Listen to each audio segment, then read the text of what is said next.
As any serious blader will tell you, leading-edge technology can be the difference between a battle win or loss.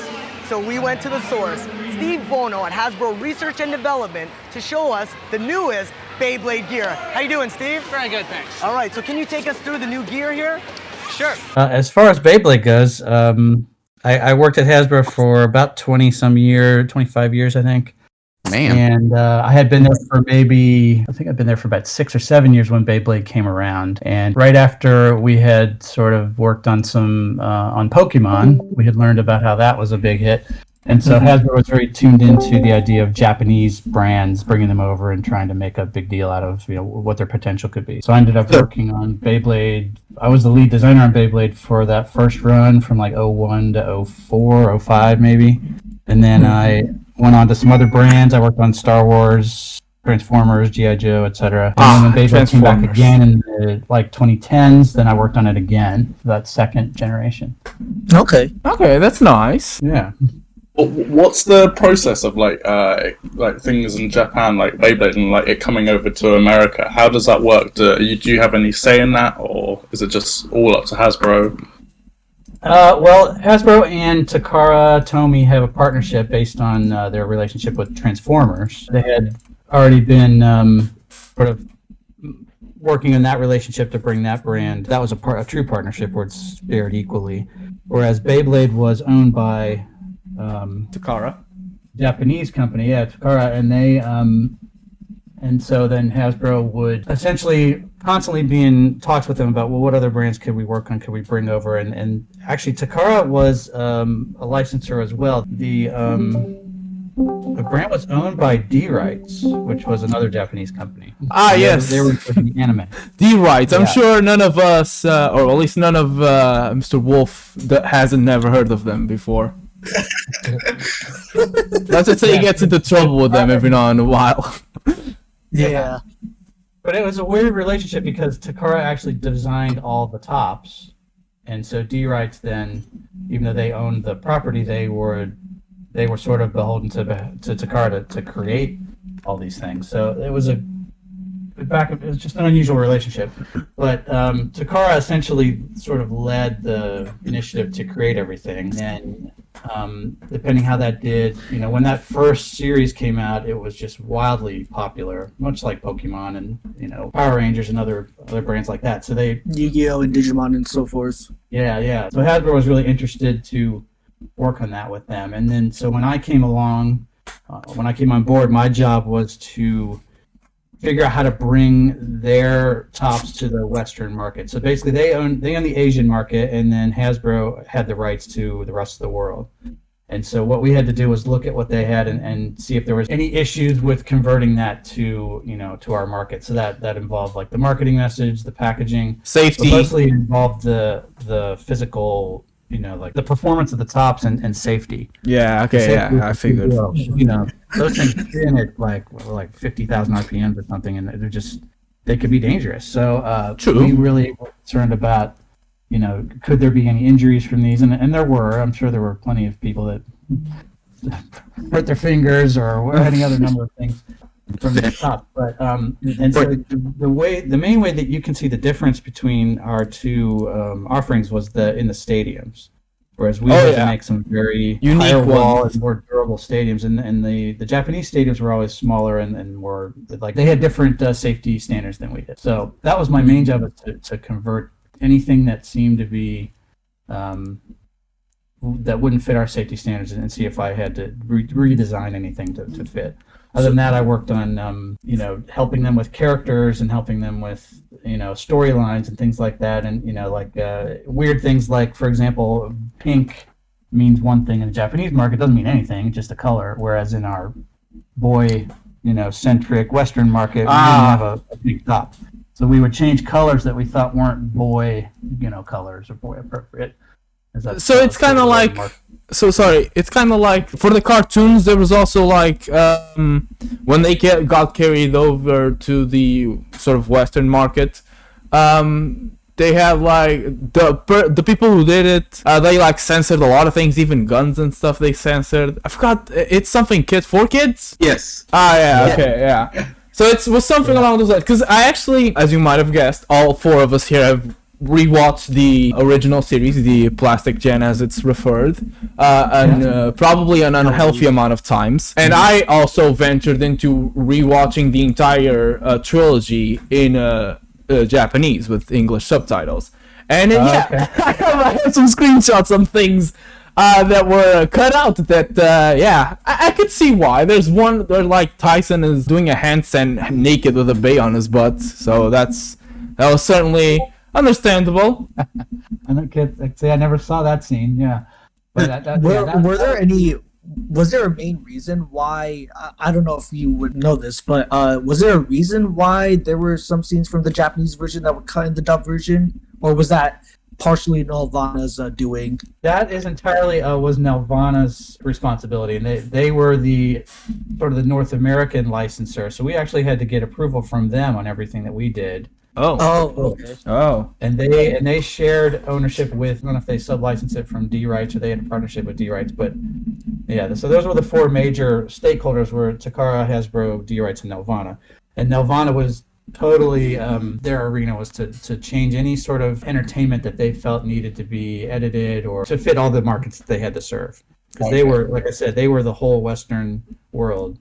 So any kind of, if there was one country that had one issue with a certain type of whatever it was, they might have edited the series so that all the Western countries would take it. Oh, so it's just like a blanket version for everywhere in the West. Right, world. Yeah. So basically, it's similar to what 4Kids did in America with Yu-Gi-Oh! And Pokemon, basically. Right.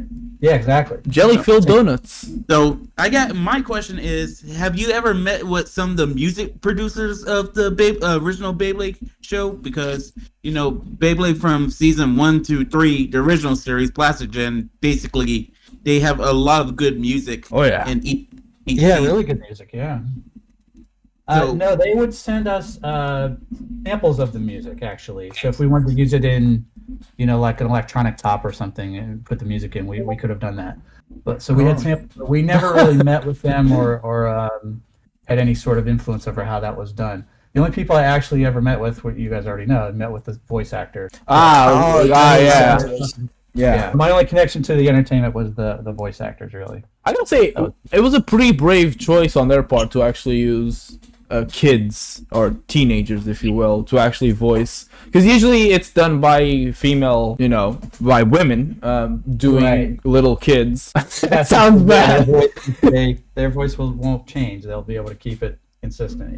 Yeah. I thought it was pretty cool. I actually, surprisingly, even though there are some, I don't know if you've ever seen it before, the actual trilogy. I saw one of them, and it was, back in 20-some years ago, so it's been a while. Yeah, I did watch all the animated series episodes when they came out, but I haven't seen them since. Okay. So which actually segues perfectly to a question I had. What is your? Do you still have any sort of relationship to Beyblade? Is it just something you did like as a job, don't really care much about right now? I have a love for Beyblade just because it was sort of the first brand that I got to sort of own as a designer and drive any innovation that happened with it. Or I had more responsibility with that than any other brand that I worked on up to that point. Nice. So I was really proud of it. I was really excited at the success that it had, and I was, I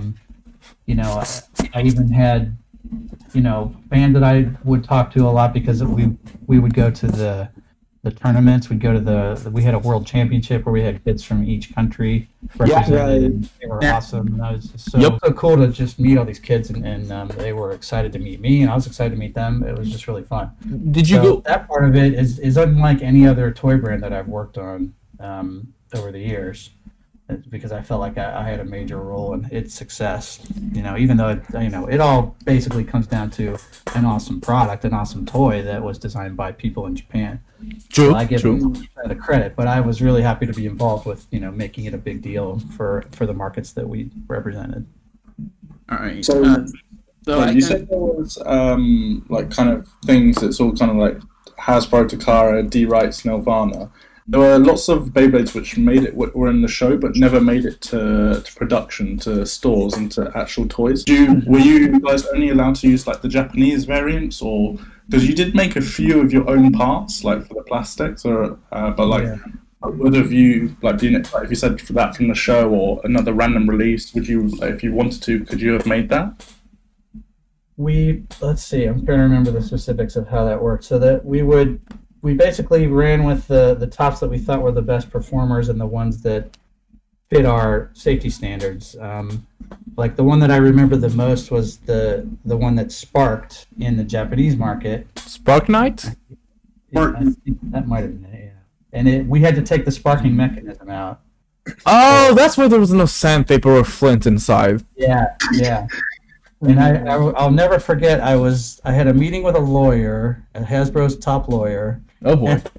And it was. I just thought it was comical, but it was. He said, you can't make this top. Like, what if a kid is playing with this top in a pool of gasoline? Oh my god! I don't know if you guys are familiar with the Jerry Seinfeld bit, but I was like, if the kid is playing in a pool of gasoline, I don't think safety is the top concern. I think that's a more concerning thing than a few sparks. The kid is playing on top of gasoline. I'm pretty sure the gases would just knock him out at that point. Right. But I mean, to be fair, like Hasbro never made. I mean, and toy companies in general don't make open spark toys anymore. It's just not, it's not safe. So to be fair to that lawyer, we wouldn't have done that. But I mean, it's not like it was like that big of a deal anyway. Spark Knight was mediocre at best. Yeah. And actually, years later, I did try to make a spark mechanism that was contained in like a bubble, so when the tops would hit, so you could see the sparks within, but we could never get that to work because it was really challenging. But I always remember that sparking top, and I wanted to do it justice someday. What's your opinion about some off brands that sells like weight disc that has this little flint to actually make it spark? What are your thoughts on that? I always felt like if there was enough interest or love for the brand, for Beyblade in general, that people were making custom parts or knockoff parts, that was sort of a good thing, because that meant it was a popular thing in the world, and people just wanted to make more and more for it. And if it was something that I couldn't deliver as a toy designer, but somebody else could, I was fine with it. It's funny you should mention that. I have something to follow up on that, but let me get a question for. So you said you were responsible to what parts go on what product. Is that correct, from Beyblades? For the most part, yeah. That was my job. I noticed that especially, I believe, G Revolution, which was the last season, there were bays that usually had just like pretty generic blade bases. Like Death Gargoyle and also Galleon 2. Galleon 2. Wait, Galleon 2? Galleon 2 never got even released in Hasbro. Did it? Oh, that's great. I actually have a question for that, but go on. Well, yeah, I was going to ask. So, yeah, were you the one who, for example, made it so Dark Gargoyle, I believe that's a Hasbro name, which was like a red Beyblade? It had a different blade base? Was that like your role? No, that would have been, so there was an engineering team that handled sort of safety and modification. So we would look at all these pieces and, if there were any concerns, they would have to modify. And actually, I believe the engineer who was at the factory would have to modify and show us samples of what they were doing to fit our designs.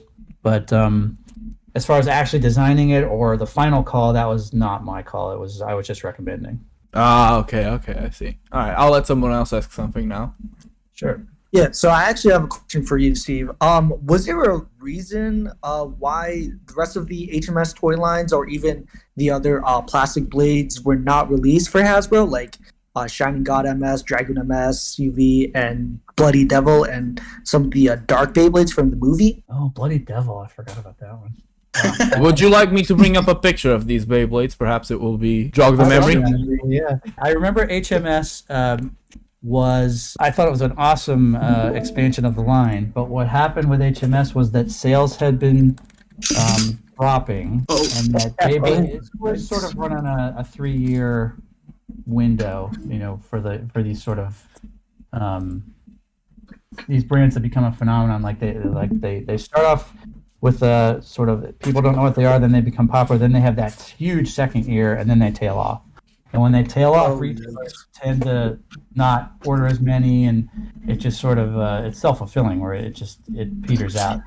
So Well, I think what happened with HMS was they thought it was on its way out, and they didn't feel like it was a sort of an evergreen brand that would be around every year, and they just didn't support it. So it ended up becoming a marketing and a sales decision. They have fewer tops in the line, and then it just sort of went away. Okay, so that was the reason, just like poor toy sales, basically. Well, I'd like to say it was just poor toy sales, but like I said, I think what happens a lot with toys is that if it's not supported with a lot of advertising, and if the animated series is over, then you make it go away. Like you could put the resources toward any toy brand and keep it going, but if you pull away the support, it'll just it won't hit those heights that it was at. So if it made if it set records in sales in its second year, and then it doesn't hit those records the third year, people get down on it, even though the numbers are still good. It's an unfortunate thing that happens a lot with a lot of retailers, and mostly in the toy industry. It happens all the time. Which makes sense. But sorry, let me just say one quick thing. Which makes sense because people were already kind of on the fence with HMS because we spent like 3 seasons with like Beyblades that were all interchangeable with each other pretty much.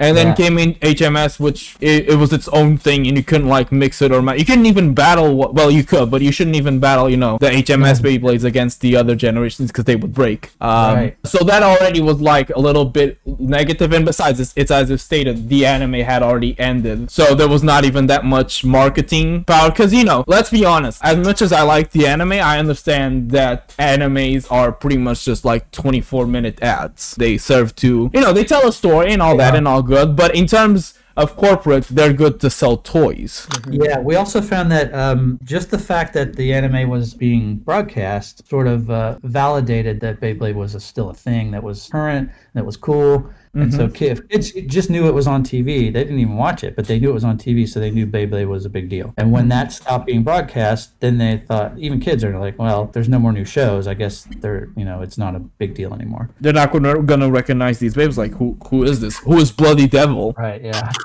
So, and I think with regard to the hard metal system, even Takara, they probably knew that they wanted to sustain it as long as possible, and they knew that the end might have been coming, so they thought, we'll do this whole new thing, but all metal is like a big marketing message. It's a big catchy sales message, so they introduced that to try to prop it up in their own market, and then to prop it up in our market. But like I said, once it's on its way down, it's hard to get it back up. So does that lead to a metal fight? You said like you're saying like having metal on the top seems like a brand new thing or something of the sort. So is that the reason why it kind of led up to like metal fusion, metal fight in like 2008? Yeah, I think so. It also has to do with if you want to introduce new tops, they have to be better, superior to anything that's come before. So if you were to do that next generation of tops against the first generation, they would obviously blow them away because they were heavier and so that is the other reasoning is that it keep having the quality and the product has to be better each time,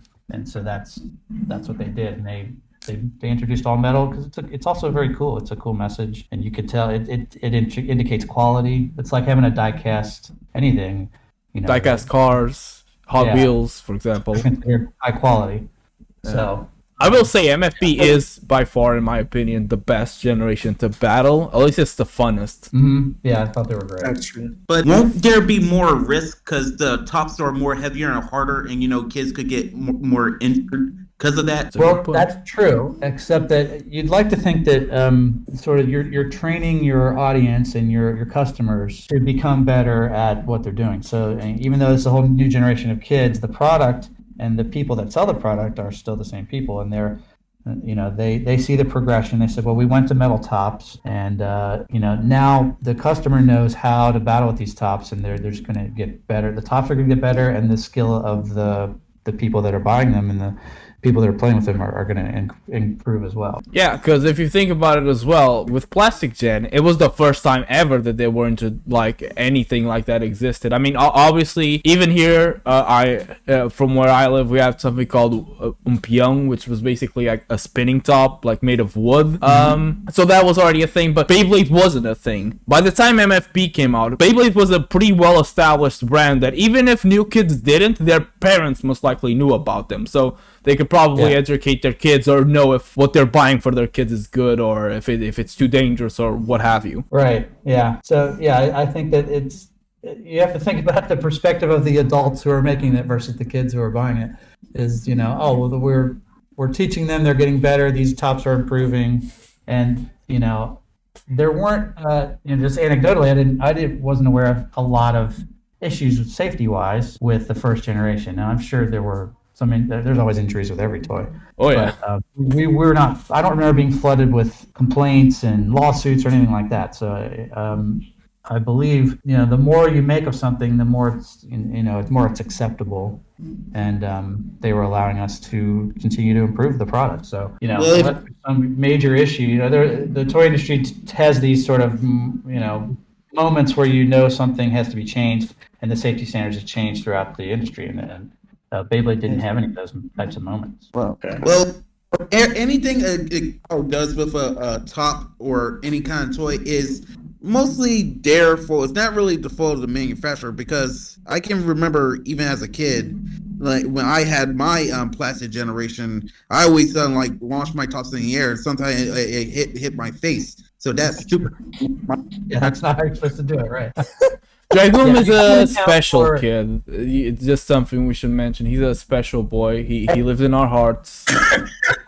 Oh, that's good. You can't play me. By the way, you cannot play me from what I said. You yourself said you launched him in the air. It's not my fault, okay? You set the foundation from what I said. Well, any kid, I don't know what kid will ever play with a top with gasoline, but I'm just saying, it's more Fair enough. kids, they get hurt. Fair enough. Yeah. I can remember meeting with multiple lawyers about all kinds of different safety issues with all brands, and our argument is always we design it as safe as it can possibly be, and for it being used in its proper way. If you use it properly, it should be completely safe. But I mean, I could take a 12-inch action figure, hit you over the head with it. I can't design around that. That's something that it's being used as a projectile or a weapon. So if you use anything the wrong way, it's going to be a problem. But if used properly and with the right instruction, it should be completely fine. So that's why tops were able to get more superior to each wave, and heavier, and with better features, and more superior spin, all that. Oh, so what? Sorry, would you say the market would have changed, from kind of plastic? You might have younger kids, and then metal, obviously, because it's a harder substance, and if you do get hit by it, then it might hurt more. Would you say there's a change in customers, or? Well, I think the customers always liked it from the beginning, and it was never I don't remember ever hearing these are dangerous now, or we can't do them because they're too heavy. And it was more of a marketing and sales message that they're better, they're heavier, they spin faster, they're more durable, and they always had some amount of metal in them even from the beginning. So there was that weight disc or whatever in the beginning, and it became there was a metal element. So in the DNA of Beyblade, there's always that metal element. It just grew to the point where they were 90% metal tops at some point. Yeah, which was a really cool idea. I gotta say, I still think it was metal fight, despite the anime sucking. I thought the toys were pretty cool. I thought the customization was actually pretty dope. And the battles, certainly, there's no way to describe how cool it feels to hear the blinks of of them hitting each other. Yeah. The other thing that really unique about Beyblade compared to other toys, and this is something customization, it's the only toy where there's a real aspect of sport to it, and it's real. There's no fantasy to which top wins. You see it. It's visceral, and it's physical, and there's a you got adrenaline around how they battle. And so what we talked about right from the very beginning was this is unique. This should be positioned as a sport. This is not a toy. This is a sport. It's a lifestyle and a sport. That was like, I think that was key to like making it what it was versus, collecting GI Joes. That's cool too, but that's not the same thing. It's not a sport. So I really thought that like that. There's always a winner, there's always a loser, and there's no argument about how you got there because it's real. And I think that's awesome about what Beyblade is. Like it's Very really true. unique. Very true.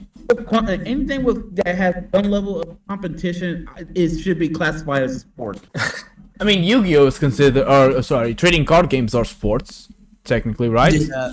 I mean, they're much as sports as chess is. So Yeah. why isn't Beyblade at the Olympics? Can you imagine? Like kids Olympics, but it would be like Yu-Gi-Oh cards and like B-Daman and I don't know and Bakugan and Beyblades.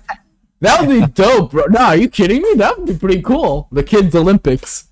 That would. I actually have a question regarding to Beat-em-on. How come there wasn't any collaboration between Beyblade and Battle Beat-em-on? That's not up to him. He doesn't own the brands.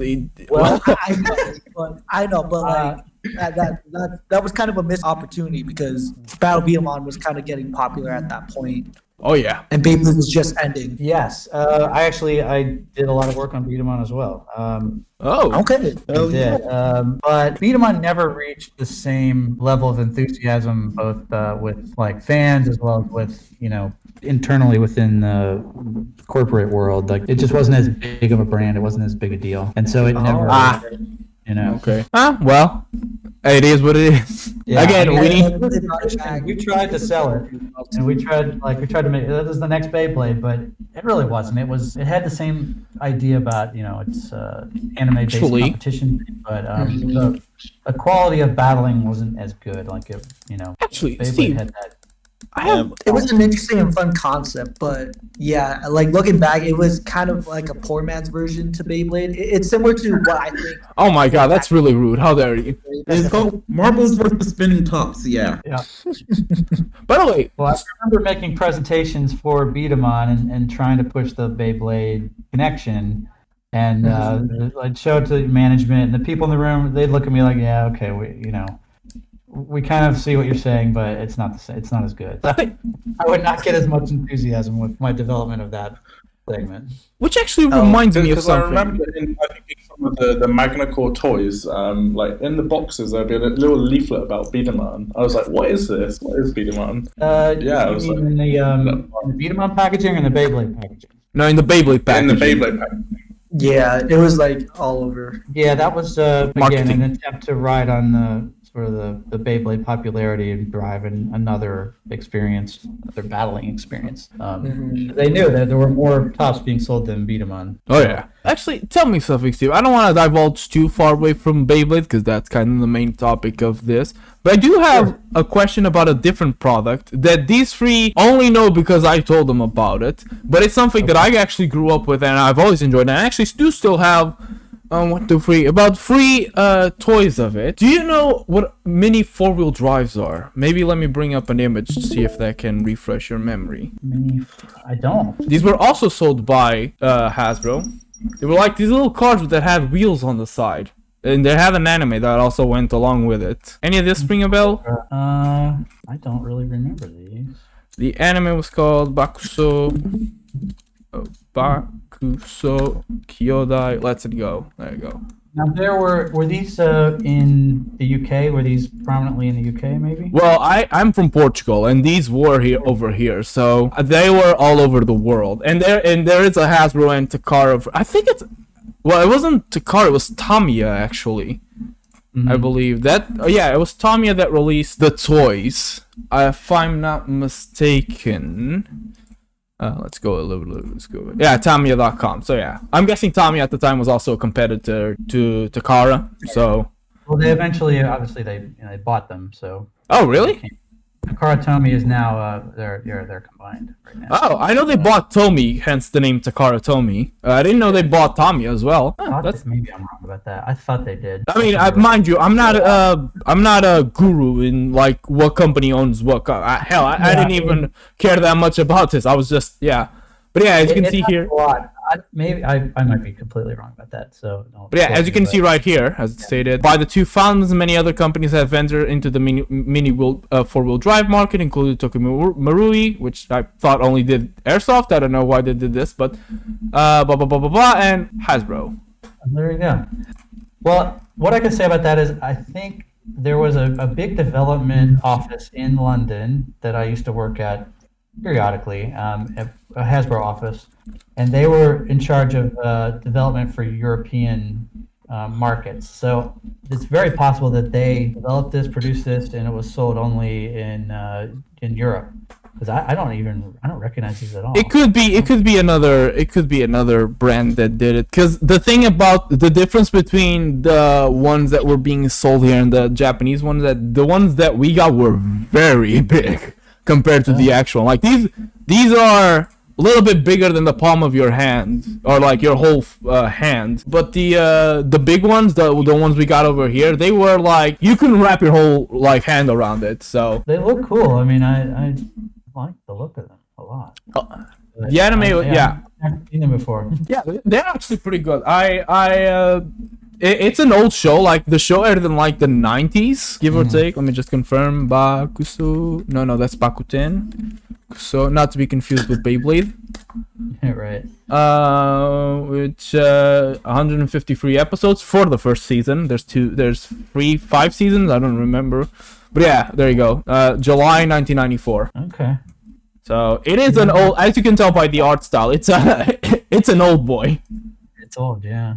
That's the old generation. That's like Sailor Moon levels of. Wow, that does go back. But yeah, okay. But if you didn't know, it's okay. I was just asking out of curiosity because you also, as you stated, you also worked on not Bakugan, B-Daman. Bakugan and B-Daman sound so close. Jesus. I'm guessing you also worked on Bakugan. That was a different toy company, I believe. Yeah, Bakugan was a different company. Yeah. Oh wait, so do you only have partners with? Were you only partners with Hasbro at the time? Yeah, Takara Tomy was Hasbro's main. Oh yeah, sorry. With Takara Tomy, my apologies. Yeah. Ah, okay, that explains. Oh yeah, okay, all right, okay, that explains. Yeah. So what like the toy? Beyblade designer from how the bays are actually going to look and go all the way to the. Well, basically, what I'm saying is like, if there's only like one person that made the design for whatever top that's going to appear in the show, or was it going to just done by a whole team? That's a good question. The Japanese way they would develop was they had model makers, and then they had engineers that would work together, and they would make a whole bunch of different tops, and then they would pick out the ones that they would basically refine these over and over, and then the ones that they thought were the best performing, they would then give these designs to the anime or the manga people, and they would put them into the manga, and then they would make the anime from the manga. So it started with the top designer at Takara, and it went from there. And then we would never really be involved until the tops were basically released in the Japanese market, and then they'd sometimes give us a preview. But as far as the design of each top, rarely did I have much input into how they were made. That wouldn't happen until later on when we started doing our own versions of tops in like 2011 or 12. Well, we were doing the follow-up. Okay, system. Well, follow-up question: what are most from the plastic generation? What plastic are they actually made of from? Like, is it like a strong plastic, like something like near? It's ABS. They're all made of ABS. That's correct. They're all ABS. Yes. That is the most easiest question in the world, Dragoom. You can literally look in the back of the packaging. It says. And as for the metal, I believe it was an alloy of. I don't remember. Damn it. I thought it was polycarbonate or something. That's what I always thought. Poly who's now? Nah, it's ABS. ABS is a great plastic because it molds really high quality, holds great detail. You can paint it. Flexible. And it's strong. Yeah. Propylene would be a cheap version that they would try to use. I think they even looked at doing it in propylene, but it's softer and it's got that waxy feel. You can't paint it, so they never use propylene. Oh, that might be what the fake ones are made of, because I know a lot of fake ones that looked like that when I was a kid. I grew up in a... Oh, Yeah. sorry. Yeah, I grew up in a poor family, so a lot of things I got were counterfeit, if you will. You know, the bootlegs as we call them. Yeah, I used to buy those in Hong Kong. We would buy the knockoffs and just to compare them, and there were sometimes it's cool to see what they've done with it, and I try to appreciate that somebody developed, even though it's a knockoff and it's kind of illegal. But Borderline breaking the law. But actually, that is a perfect segue to what I wanted to ask you. I have 2 follow-up questions that I will hope that my friends over here allow me to follow up continuously. So the first question is more regarding law. So regarding the whole thing, so Takara and Hasbro own the names, right? Because otherwise the the knockoffs couldn't even look like the original Beyblades, because they'd be sued out of this world. yeah, they would have to clear a name through copyright to get a name of any toy. Really, you have to clear the name, or you can't sell it. Okay, So, I see. So Hasbro would go through a process where they would have sometimes they'd have to change the names because while it was a name you could use in Japan, it's not a name you could use in the rest of the world. That's still being done. That's still been, like, names like Bloody Longinus have been changed to Brutal Luinor, Yeah. because Longinus is a biblical figure. Actually, most names of the new generation, which I don't know if you know, but there was a new generation. It ended last year, like the end of last year was Burst. I don't know if you are familiar with it. First, I actually was somewhat involved at the beginning of Burst before I left Hasbro, and I just thought, So you're not the reason why the Beyblades look the way they do. Okay, good, good. I developed a Burst Beyblade when we were working on the second generation. What was it? 12. I mean, these things exploded like Easily. they'd go 10 feet. And it was like, okay, that's just we couldn't figure out how to make them safe at the time. But Beyblade was doing so great, we didn't feel like it was necessary. But I think they went back to that concept years later and made it into the Burst line. Ah, okay. Yeah. Oh, yeah. That's pretty much how Burst was. But yes, so the way the whole copyright system works is that if somebody tries to sell something under a copyrighted name, so for example, imagine one of those knockoffs you bought, imagine they were selling it as the actual names of the Beyblades, like Dragoom or Dracil or stuff like that. If that was the case, then yeah, they would be sued because that is like straight up illegal. It's not bordering illegal, it is straight up illegal, right? Well, I'm not an expert on, Yeah, I imagine so. I just wanted an idea. But I believe it was more of a concern so the reason you would clear a name is so that when you put out a product and you're a legitimate company and you put out a Beyblade, you don't want it to infringe on the name of another toy that, say, for example, like Mattel was making something and had a similar name. Or it's like you see when it says like Marvel's, whatever the character is, that character appears in other properties. So if you call it Marvel's, whoever, then you're covered because the name Marvel's there.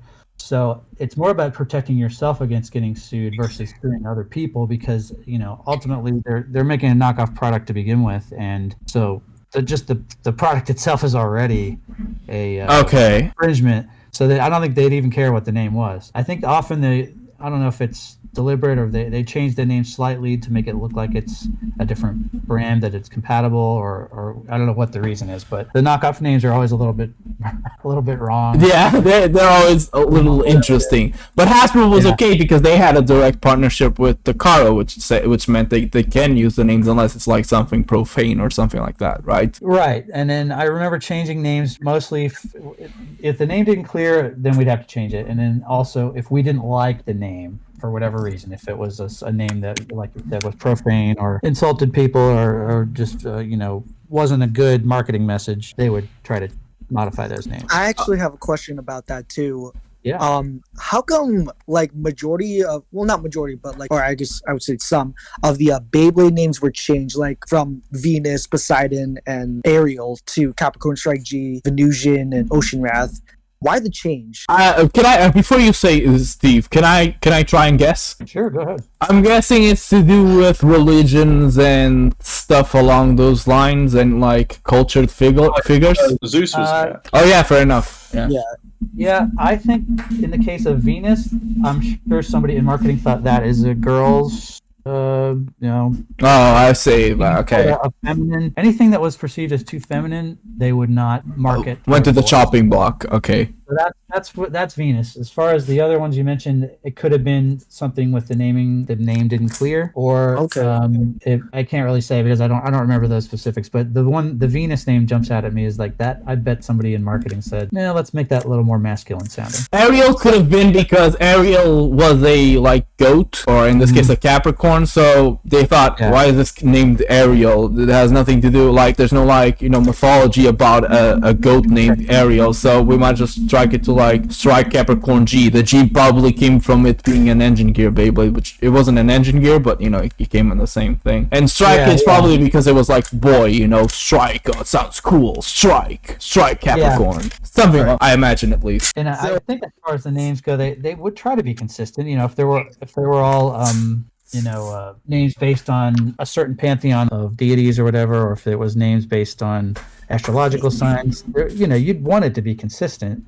It's a shame they changed that for Burst. Yeah. So, it just doesn't always work out. There's always any number of weird reasons why things get changed, and it might surprise you. Just like somebody might have owned something for Capricorn that they wouldn't let them use it, or I don't know. The name clearing stuff is crazy sometimes because you end up with a weird name that it's like the only thing you could find that. It's like choosing your name on an online game or whatever, because everything you try and choose is already taken, so you have to come up with the most bizarre. That's unique. Yeah. Okay, that makes sense. Oh, you know what? My analogy was pretty good. I'm pretty chuffed with that one. So they basically kept most of the names for the show, but when it comes to the actual toy line, they have to change it. So my question is, you got Beyblades like Zeus, literally Zeus, the god of thunder, but not Poseidon, the god of water. Why not change it to I don't know, Neptune or something instead of Ocean Wrath? Yeah. Again, he doesn't know. Keep in mind. There could be any number of reasons why names change with regard to that. Like Neptune might have been another property that somebody owned that name in one toy. They're very conservative with that. If there's any possible overlap, the legal team would not let you use that name. So but they use specifics on each of those, but the name it can be tedious sometimes. You have to come up with 10 new names. Oh yeah. Get them clear. Believe me, I know, and we'll get to that. But the other follow-up question that I had, because remember I said I had two, but before I was so rudely interrupted, Wolf, was what's your thoughts on 3D printing, and namely 3D printing spinning tops? My initial thought is that I like the idea of it because it, like I said before, whenever there's enthusiasm about anything, that's a good thing. And so 3D printing, if that leads to more people getting into it and it expanding as far as popularity, that's great. My main concern with 3D printing is the quality and if it's safe. Because that's be my biggest issue. Well, that's debatable, but I mean, with 3D printing, kids don't usually have 3D printers, and if there's a kid out there that owns a 3D printer, well, his parents probably either really trust him or. But that's not. That's not the point here. But it's good to hear that you like. There are a lot of people out there actually doing 3D printed Beyblades, but what confuzzles me is that they use the actual name, and I've seen some people, and Wolf has proof of this because he has actually purchased a few, that in the box is the actual Beyblade logo. He purchased from some people, and they did a box, and there is the actual Beyblade logo, and it says Beyblade, somebody ripped a PNG out of Google and put it there. And how would Hasbro and Takara deal with that? I mean, again, I know you're not a lawyer, mind you. Nor are you from what you said, you're not an expert on laws or anything like that. But from the little that you do know, or from what you do know, how would Takara react to it? Because I'm surprised they haven't done anything with the Beyblade Manga. Because there's a lot of people selling it by the names that should be in theory copyrighted, especially the Beyblade logo, which I assume most people should not be able to use freely because I can imagine it's not free. What's the word I'm looking for? Not public domain. Exactly, it's not public domain. It's a restricted thing. Right. Well, I know that it was a concern, and it's really with any brand. I mean, you can even look at a brand like Star Wars or something. There's knockoffs everywhere. all the time. In fact, even the people from Lucasfilm would go out and buy the knockoffs and put them in their office and compare, like, because it was kind of funny. Because it just shows that the brand is popular and people are into it. But I know that they would, if there was ever a huge influx of counterfeit product and it was causing problems as far as safety, or if it was causing problems with as far as sales, they would, I'm sure they'd be interested in trying to stop it. But it's just hard to. I mean, you can't really police that all over the world, and the knockoff things are so nimble and quick, and you don't know really where they come from. So the energy to go after those people, it would take a lot of energy, and it may not be worth the effort. Okay, and again, that's my guess, because like I said, that wasn't really my job. But I think if it were a big company doing it, they would absolutely go after them. But if it's these little, if say somebody in the factory is running extra parts and shipping them out the back door, I don't know. I don't even know how. That has been a concern. People as well taking like pictures and stuff like that of products that aren't for sale. But again, that's a different topic. But okay, that's interesting. Yeah, I think, like I said, if it was if they could target a big company that was doing it, I'm sure they would. But it's just hard to go after the little guy. So it's funny you should mention that, because you see, and it's funny that you think that it's cool that people do 3D printing, because what we've been keeping from you is that I do 3D models and I 3D print.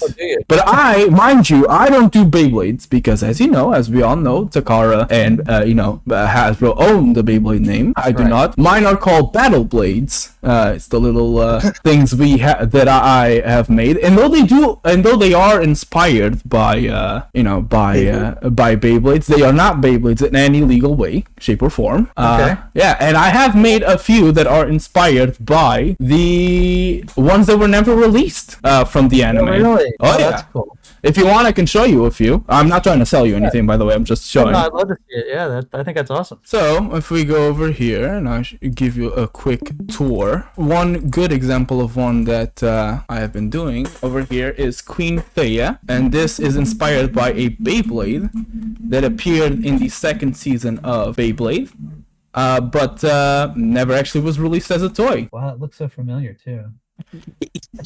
Name Grim. Pardon? Say the name. Say the actual name. What it's based off on. So the one I'm basing it off is called Gabriel. Here is some images of it. Now this Beyblade almost killed me because, as you might see, there's not a lot of reference pictures. These are all the reference pictures that exist of it. So I had to get a little creative with some measurements and stuff like that. But yeah. That looks great. And I made quite a lot of them, mind you. Yeah, I think you nailed it. I mean, it looks just like, I would never know the difference if. It actually looks like. Yeah. So far, I've been told that I'm the closest one that, in terms of quality, in terms of price as well. Some people sell it for an extreme amount of price because they try to capitalize on the fact that, some people sell it, the original one for way too much. I mean, I'm not going to go on Sketchfab because I don't want to mess with anybody in particular, but there's certainly a lot of people selling it there. But I would sell these for free if I could, but they take so many resources to R&D it. That it's not viable. Well, I think that's great. I mean, that's sort of my inspiration. It makes it more popular. Like you just have a love for it, and I think that's awesome. Because how can you fault somebody for having a passion for something and building on it? So that's very cool. That is true, and thank you by the way for your kind words. They are much appreciated. I was a little scared of showing you because you might not have liked it, but I'm glad you're cool with it. No, I mean, like I said, that looks just like a 3D file that I would have gotten from Takara. So you guys also got like 3D files. Okay, I see. And then it was just injection molding, I'm guessing.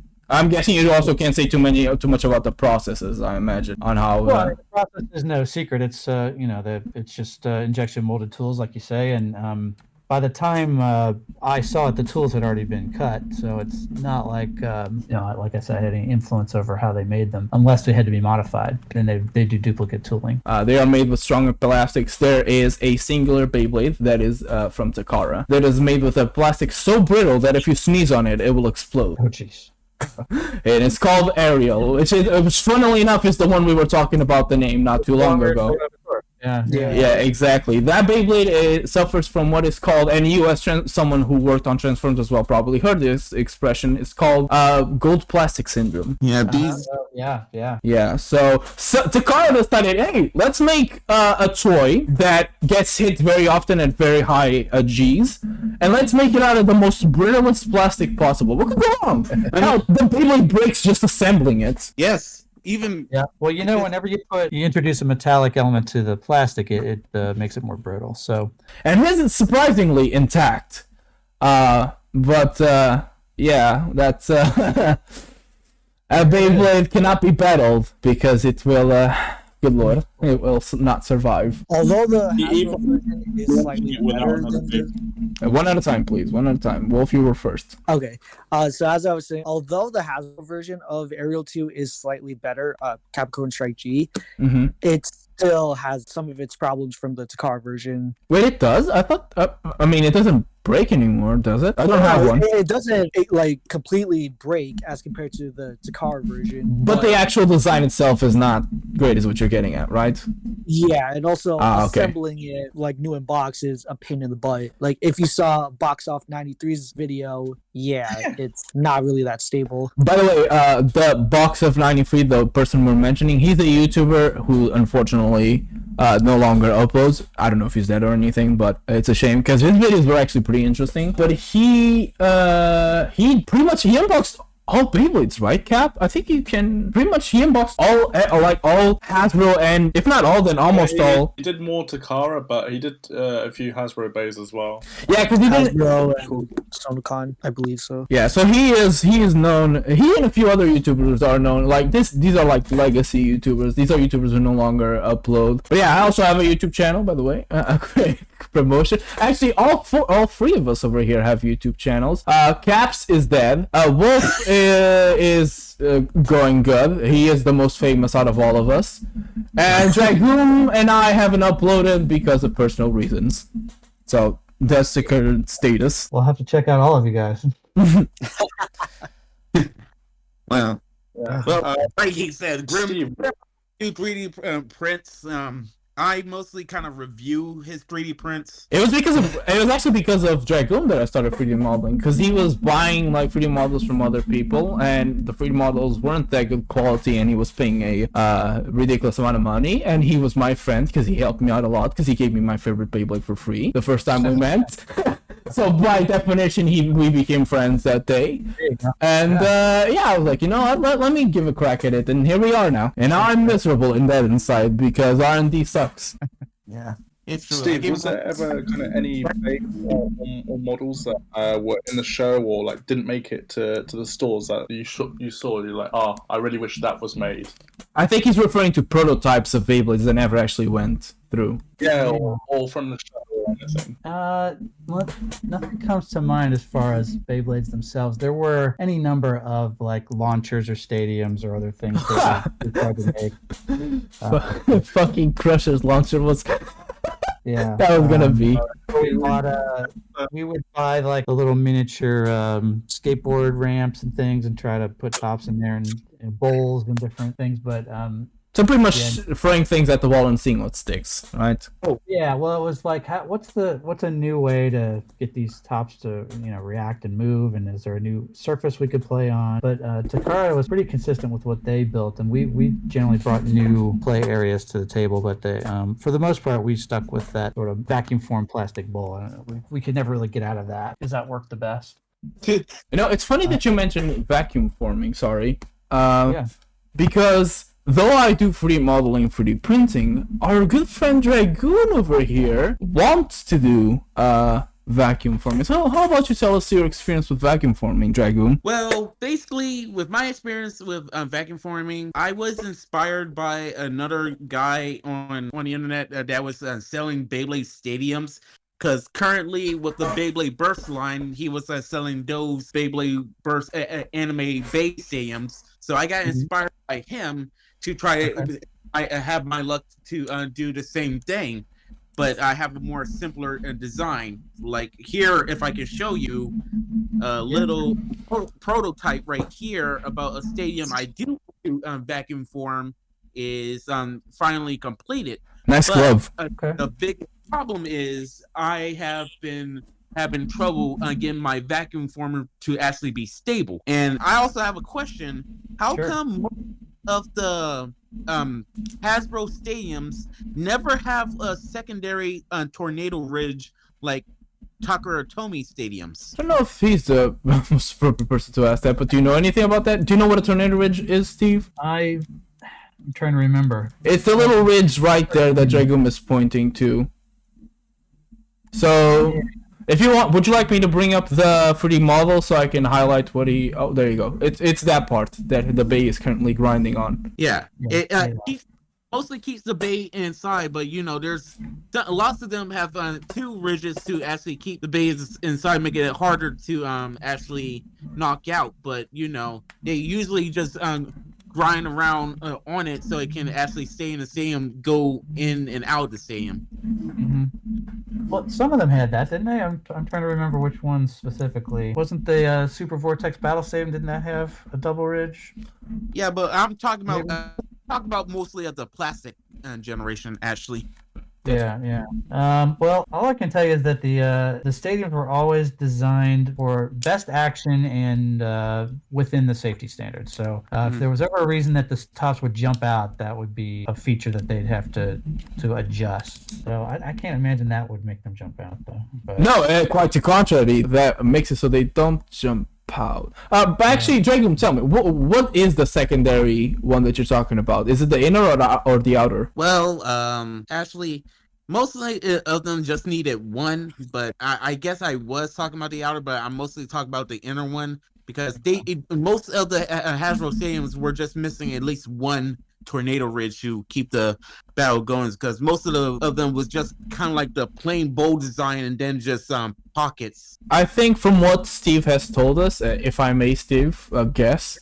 I believe the reason is the tornado ridges are used so attack types, so the ones that hit hard, they can gain speed there because of centrifugal forces and Newton's law and all that. They go and they spin faster, and sometimes they can cause them to go out of control, which could lead to them like jumping out of the stadium. Yeah, I mean that's a possibility, but the ironic thing is that whenever Hasbro would try to design stadiums, they would try to have maximum contact between tops, so which obviously could lead to more tops being flown out or jumping out of the stadium. But they always wanted the top to hit so that it would be good for action, for commercials, for advertising, for tournaments, versus, nobody really liked when you had 2 sort of defensive tops just sitting there trying to outspin each other and not touching. Oh, when it was MFB, good lord.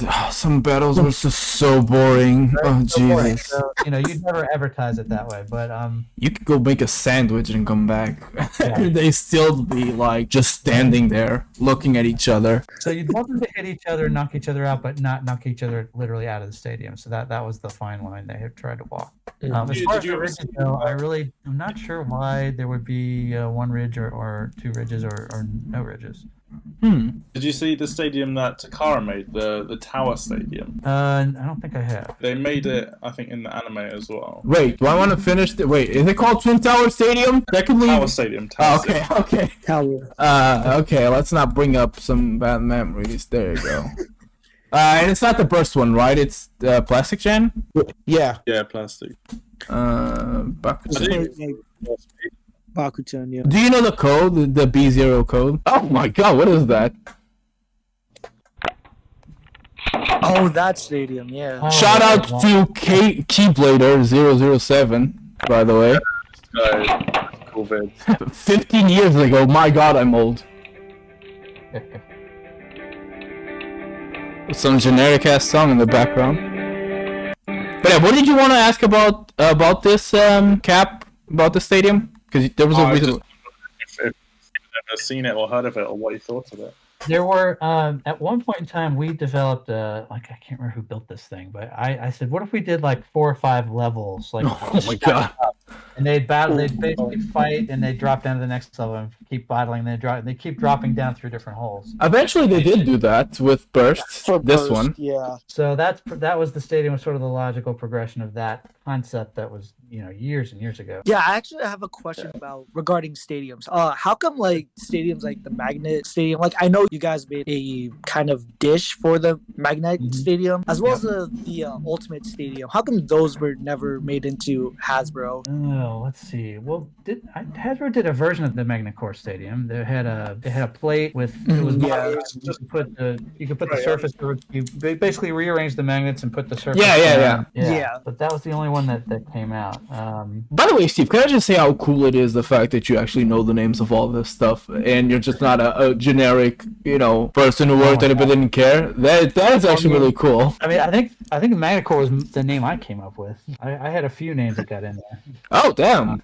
All right, Magnacore isn't a Japanese thing, is it, Cap? All the names of the stadiums were actually one of my jobs. So, like the original stadiums, they had all those disaster, themes, Like the Blizzard Stadium and the Blizzard Vortex Stadium. Yeah, those are all my names. Damn. Wow. And then we switched to naming That is them very after interesting. the tops. It became top themed names. And the stadium tried to like be specific to support or to be a benefit to that top, like home field advantage. That was Like the idea. Hurricane Stadium, stuff like that. Yeah. So Wow. so the names. Again, that's why I know a little bit about the names too, because sometimes I had to come up with them and You submit. come up with the portable stadiums as well. Yes. Okay, because they were small, but they're a really cool idea. Yes, that was man. I've spent a lot of time on that. The Carry Case Stadium. I had to develop all the graphics for it and had Damn! folding panels and I did so many color studies of different versions of it. Keep in mind that though we might be quite silent, most of us are geeking out right now, so don't worry. But I mean, I hadn't even thought about that stadium for years. It's cool that you guys know what it is, even because I spent a lot of Blood, sweat, and tears. That was my focus for many months. One year, I had to work on that thing. Oh god! So you had to R&D everything by yourself? Well, like I said, I was the lead designer, and for some of the time, I was the only designer on it. There was occasionally 2 or 3 other guys that worked with me, and obviously all the people in Japan. So I'm not going to say it was all me. Oh yeah, of course. And I would send concepts over to the model makers in Japan, and they would work on it, and then we would meet. We probably met with them 4 times a year, 2 times over there, 2 times over here, and yeah, we would share models, and they were awesome partners to work with.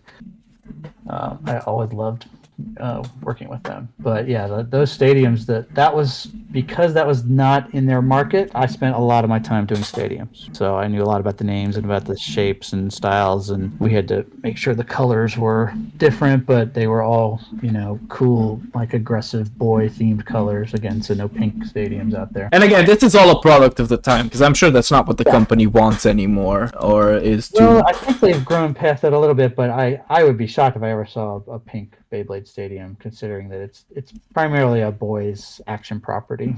Yeah, but nowadays, companies have to be careful of that because people be wilding. They never say that. They wouldn't say, "Oh, we're Yeah, but they're girls." boys are okay with purple though. Yep. There's a Purple, purple though. one or two. Yeah. Yeah, there's still one, right? Yeah. Nice. Got worried. Some people got worried when that purple one came out. If I'm not mistaken, you also designed some of the Metal Fusion stadiums? Yes. Oh, Yeah. Okay. I freaking love the Texas Thunderwhip and Lion's Lair. Metal Yeah, I Dragoom did all was that, yeah. by far my favorite. Oh, but actually, there is 2 versions of the Lion's Lair Stadium. One is just like the Texas Thunderwhip, and the other one is basically No ridges. designed, but it's missing the Tornado Ridge. This one right here. Yeah, now I'm trying to remember. So sometimes we would deliberately, since the vacuum form tools are made out of wood, they are much cheaper than Wait, really? steel. Yeah. What? Whoa. Dragoom, you're on the same level. Come on, buddy, you just gotta push it. They're often You made got out no of wood excuse or- now. You got no excuse. Sorry. Dude, just- how you make stadium molds out of wood? I don't even remotely know how to do that. Well, I mean, this was 20 some years ago, so they're probably made out of some composite material now. But the point is that they were not expensive steel molds. They were cheap molds that you could make and you could modify. So you could do a run of 10,000 or 20,000 stadiums on one mold, and then you could literally replace that mold with a similar mold and make a running change to it, and then that stadium would have a secondary feature that you could sneak into the line plan.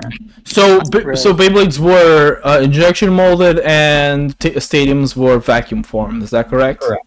Okay, That's right, yeah. okay. Oh, that's neat. Okay, well, Dragoom, now you have no excuse whatsoever. You gotta get your ass in gear and go make that shit work. And It's hard to mold a stadium. I mean, you need a big vacuum form to make those things. he's got a big vacuum form, kinda. Yeah, I literally bought like some Bondo tools the other day for it to complete it. Oh my god.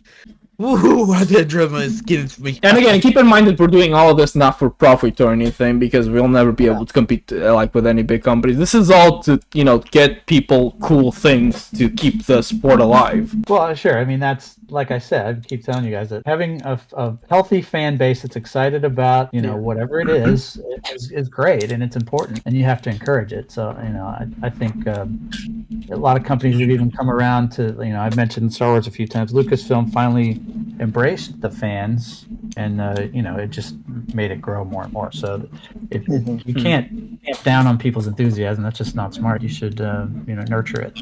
Unlike Nintendo, that cancels every fan game that exists. Well, maybe they're the exception to the rule. I don't know. Well, I mean, again, we're not here to talk politics, nor should you talk about any companies, because you are responsible about your own company. And I will go about that, because I am curious on what you do now and stuff like that. But were you guys responsible for Brad Best and AJ? What's his name again? Topper, yeah, there you go. For some reason, I remember Far Cry 4's main character. He's called AJ Golly, so never mind. But yeah, were you guys and Izzy as well? Because there were characters added to the English dub of Beyblade that were not present in the original version. So were you guys also? Because you mentioned as well, like changing things in the show, right? Yeah. Oh. So, do you know whose idea it was to add those like 3 new characters? No, actually, the only reason that you know, there were changes would be made from Hasbro's perspective if, like I said, there was anything that they found could be considered offensive or, you know, anything like that. Otherwise, it was Nelvana's sort of business to just adapt the show the best way they saw fit to fit their market. So, you know. Okay. It's unusual. I don't know why they would do that. Well, Plastic Generation have epic music. Metal Fight did not actually have music, but the commercials were. Oh, the commercials were dope. Yeah. Somewhat. Why? The Beyblade Burst anime for with Hasbro dub. Some of the openings are bangers, but the rest of them is just very mid to not so great. Again, Dragoom, you gotta understand this is all marketing. He's speaking of a specific. Okay, can I show you this? Is it okay if I show you this? I don't know if you care or not. I wanted to show you just a few samples of the Beyblade openings. I'm not going to show you everything because we all got better things to do, but I'll explain to you what he's referring to. So, you remember the original one, right? So let me pull it up, Beyblade. Let's Beyblade. Let me put OP. Or Dame. Nah, OP, it works. So, you've heard this before, right? So let me play it a little bit. Alright, you know this one, right? I'm sure you're familiar with it. Yeah, we would play that music in presentations. Yeah, I heard it all. Wow. And then came MFP, which was this. Oh, yeah. As you can see, maybe it's a little cringe, but as you can see, there's a sort of, you know, a little adrenaline to it, right? Mm-hmm. Now we go on to Burst. Now Burst, it's interesting. So this is season 1's opening. And it's not bad. I actually really like it. It has a different vibe. It's more sort of whoa kind of thing, but I think it's still pretty good. So I'm gonna play a little bit of it. As you can see, it's more of this kind of, you know, thing. Again, yeah, but it's still, I would say it's pretty good, right? Yeah, I haven't seen Burst. So this is the second season of Burst. So I'll let it play a little bit. Yep. I mean, from right there, you can see it's like hyper. It's, you know, it's pumped. Pretty good, right? It's very like classic Beyblade music. exactly. Might not be the rock and roll of previous, but yeah, you can see that there's something. What was the third season called? Turbo. Yeah. Turbo is another one. This one was actually done by a YouTuber as well. The next one, the next one was also done by a YouTuber that does music, so that was pretty cool. But this one is also pretty cool. I'll let it play.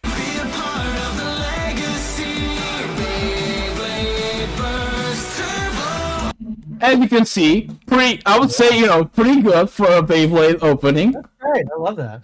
Right, then we go on to Rise, which again, also really cool. This is also one of my favorites. I believe this one tops all Burst theme songs. Yeah, and this was done by Jonathan Young, who is a YouTuber. He's been a YouTuber for long. He does covers. He's done his own original music. But I'm gonna go play it again until the chorus, so you have an idea.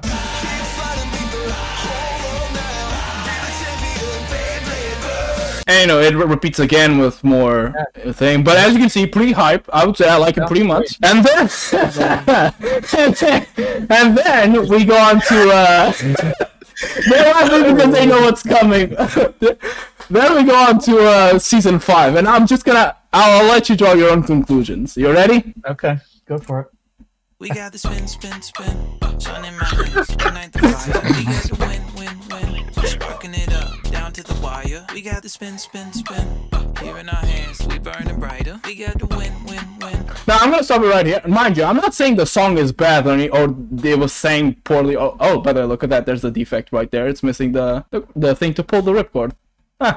You can see right there. Anyway, again, I'm not bashing the or whoever, but you can agree with me. Exactly. You can agree with me, I think, that and by the way, it went suddenly in a different direction. That is right. That is a way of saying it. And I mean, I've shown this, like what I've showed you, I've shown a bunch of people who don't even care about Beyblade. And whenever they hear we got a spin, it's like, what? What the fuck is this? Yeah. How did we go? Not like the other. Exactly. And the last part is funny as all fuck.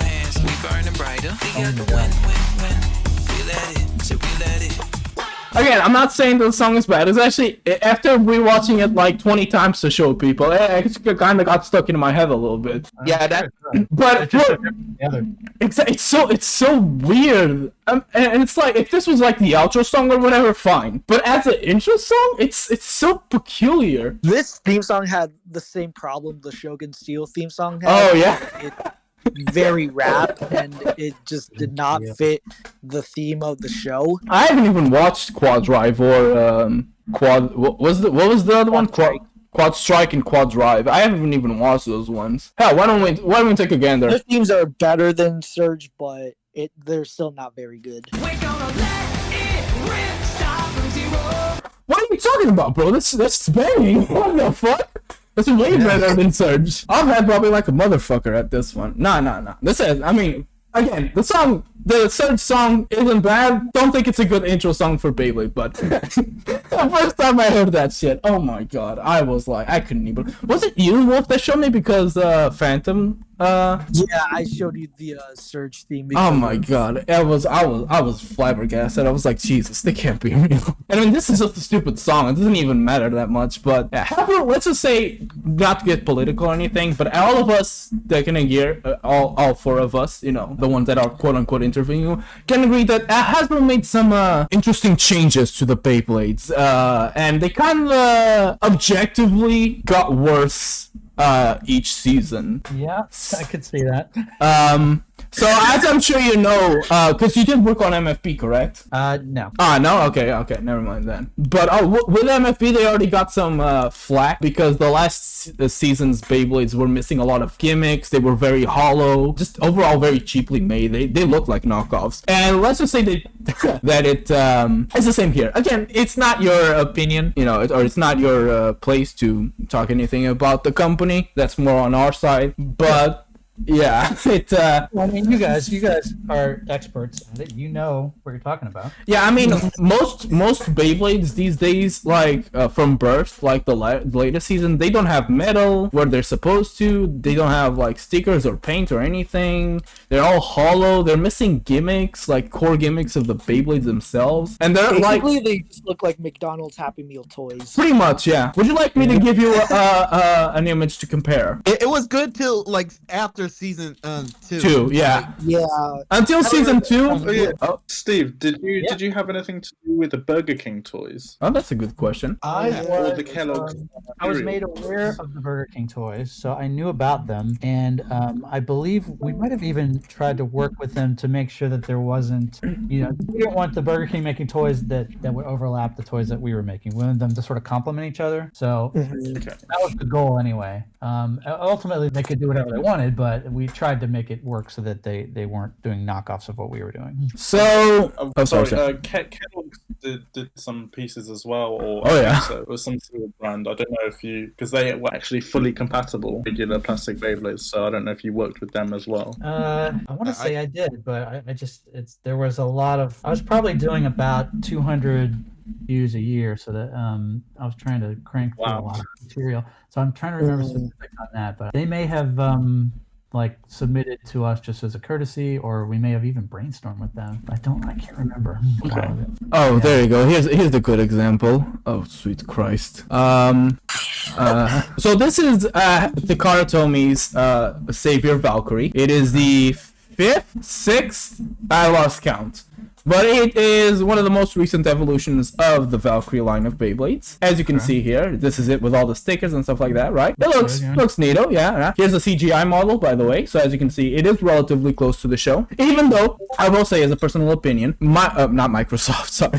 Takara, for some reason, decided to use transparent plastic on a lot of things, as opposed to using opaque, which is what the show used, and is what Hasbro used for a lot of the, or not a lot, but it is what they used, but mainly for the first few generations of Burst, they were actually pretty good because they were more realistic and looked more like to the show. But again, side tangent, here's how it looks, right? Okay? Yeah. And here is Hasbro's Valkyrie. That's how it comes. No stickers, no nothing. That's all it comes with. Here we have, this is Wizard Fafnir, exactly. So that's how it looks like, and this is how the Hasbro version looks like. Now you might say, why does the driver, which is what the tip is called, why does it look so bloated? And where's the green thing around here? And this part right here is rubber. Are these rubber as well? The answer is no. They removed the rubber for most of Beyblades that, like, the main gimmick of them are rubber. They have rubber to, like, sort of spin steel. They removed, like I said, many gimmicks, so, as you can see right here. And the drivers, good lord, hold on, I need to say a prayer before I mention this. Really start to lower in quality, like at the third season of MFB, and sell like better ones just for marketing, but it was very disappointing when they just hollowed up out of all the 4D Beyblades. Yeah, and like for Shogun Steel, they just stripped the entire stickers on the Warrior Wheel, and they just kept the Facebook sticker on there. Here's some comparisons, my apologies. Yeah. For example, as you can see, this one had a gimmick where one of the metal parts, so the metal parts came in twos now, and you can flip them upside down to give different performances, and it just fused the whole thing and made it hollow. So again, we're not asking you for opinions or anything like that, we're just talking to you about this. I mean, it's funny, like whoever's, I don't know what they're doing at Hasbro and how they're. Here's another example for Burst. This on the right is the card tournament. This is how the Hasbro version looks like. Donald's toy. Wow, look at that. And mind you, Hasbro did release for MFP. They did re-release the Beyblades, and they have the gimmicks and stuff like that. It was fixed. Yeah, for Beyblade Legends. However, those did not sell too well as well. Because the damage was already kind of done. Yeah. And do you guys know if Hasbro ever released like subsequent versions where they would gradually upgrade them over time? no, Well, there's this. Oh, sorry. Go on, Wolf. No, I was gonna say that, but Yeah, so there's this. So Hasbro, a couple years ago, for Burst released something called the Pro-Series, where it's more faith. Supposedly, it's supposed to be competitive. It's how it's advertised. The combos they came with weren't the original combos from the anime or Takara. They were some like random combos that supposedly were competitive, even though they weren't. But as you can see, they already look pretty good, right? I mean, for example, take this one. As you can see, already kind of looks better than. There you go. Already looks better than some of the other offerings because these came with stickers and stuff like that. The problem is the plastic they used was more brittle. So I don't know if you know this about Burst, but Burst has teeth, which is how they lock. And because the plastic was brittle, the teeth would break off on this Pro version. And these are more expensive than the normal versions, by the way. So yeah. Oh, that's surprising to me. And like I said, I don't know who's developing it now. I've been out of the company for about 5 years now, but it surprises me to if you eliminate something like a label sheet, that's not a big cost. It shouldn't be a cost reason because it's actually more cost effective to use labels than to paint something. As you can see, you see this white mark right here? Yeah. That's a stress mark. That's what we call, a stress mark. And that's a no bueno in this zone. The bays do look a little different, sometimes for the better because they're a little bit more saturated for the Pro Series. And they have gotten better. Full disclosure, they have gone significantly better than they were originally. But this is still a thing. They are using, it's been proven, they are using cheaper plastic to make the Pro Series than compared to the card. Like, the hardness is different and everything.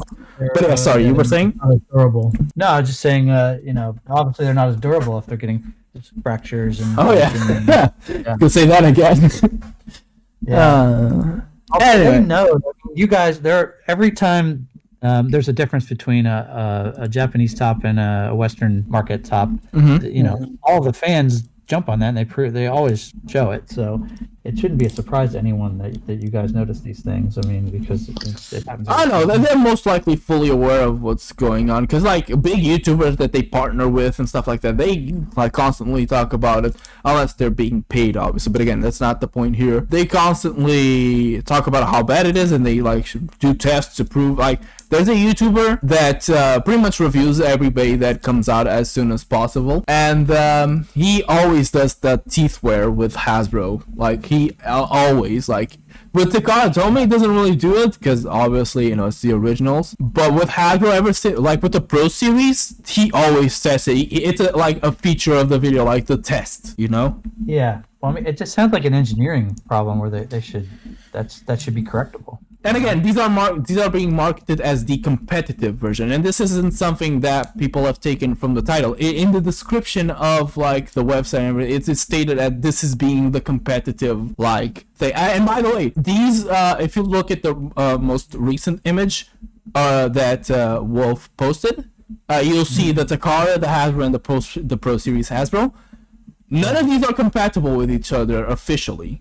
So Hasbro parts aren't compatible with Pro Series Hasbro, so you cannot mix and match the two different things. You can't mix and match Takara and Hasbro in any way. Though you can force it, but it's not like in Plastic John or even in MFP where you can very well do it. The locking mechanisms, stuff like that are the same. In this one, it is not. It's completely different mechanisms. Hasbro doesn't even have teeth; it slopes. So, right. Wow. But yeah, so as you can see, things are a little bleak. Yeah, I'm very surprised to hear that they're not cross-compatible. Back in the plastic generation, basically there was some bays that were better than Takara Tomy itself because it wasn't released.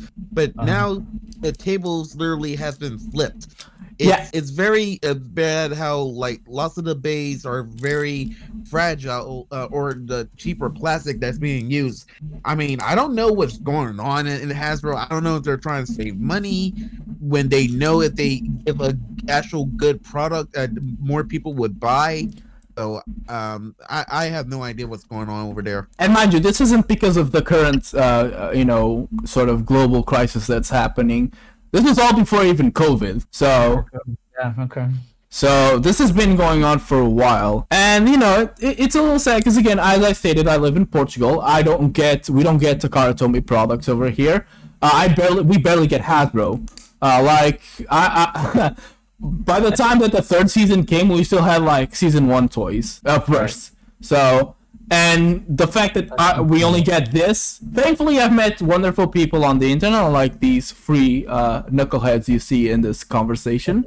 But also I met a good person in Japan who, like, he buys it for me and he sends it for me with no like additional costs. It's strictly as a friend, not like as a middleman service. Wonderful guy. He even buys like things from the used market for me, because I also collect Transformers, because you also stated you worked at Transformers.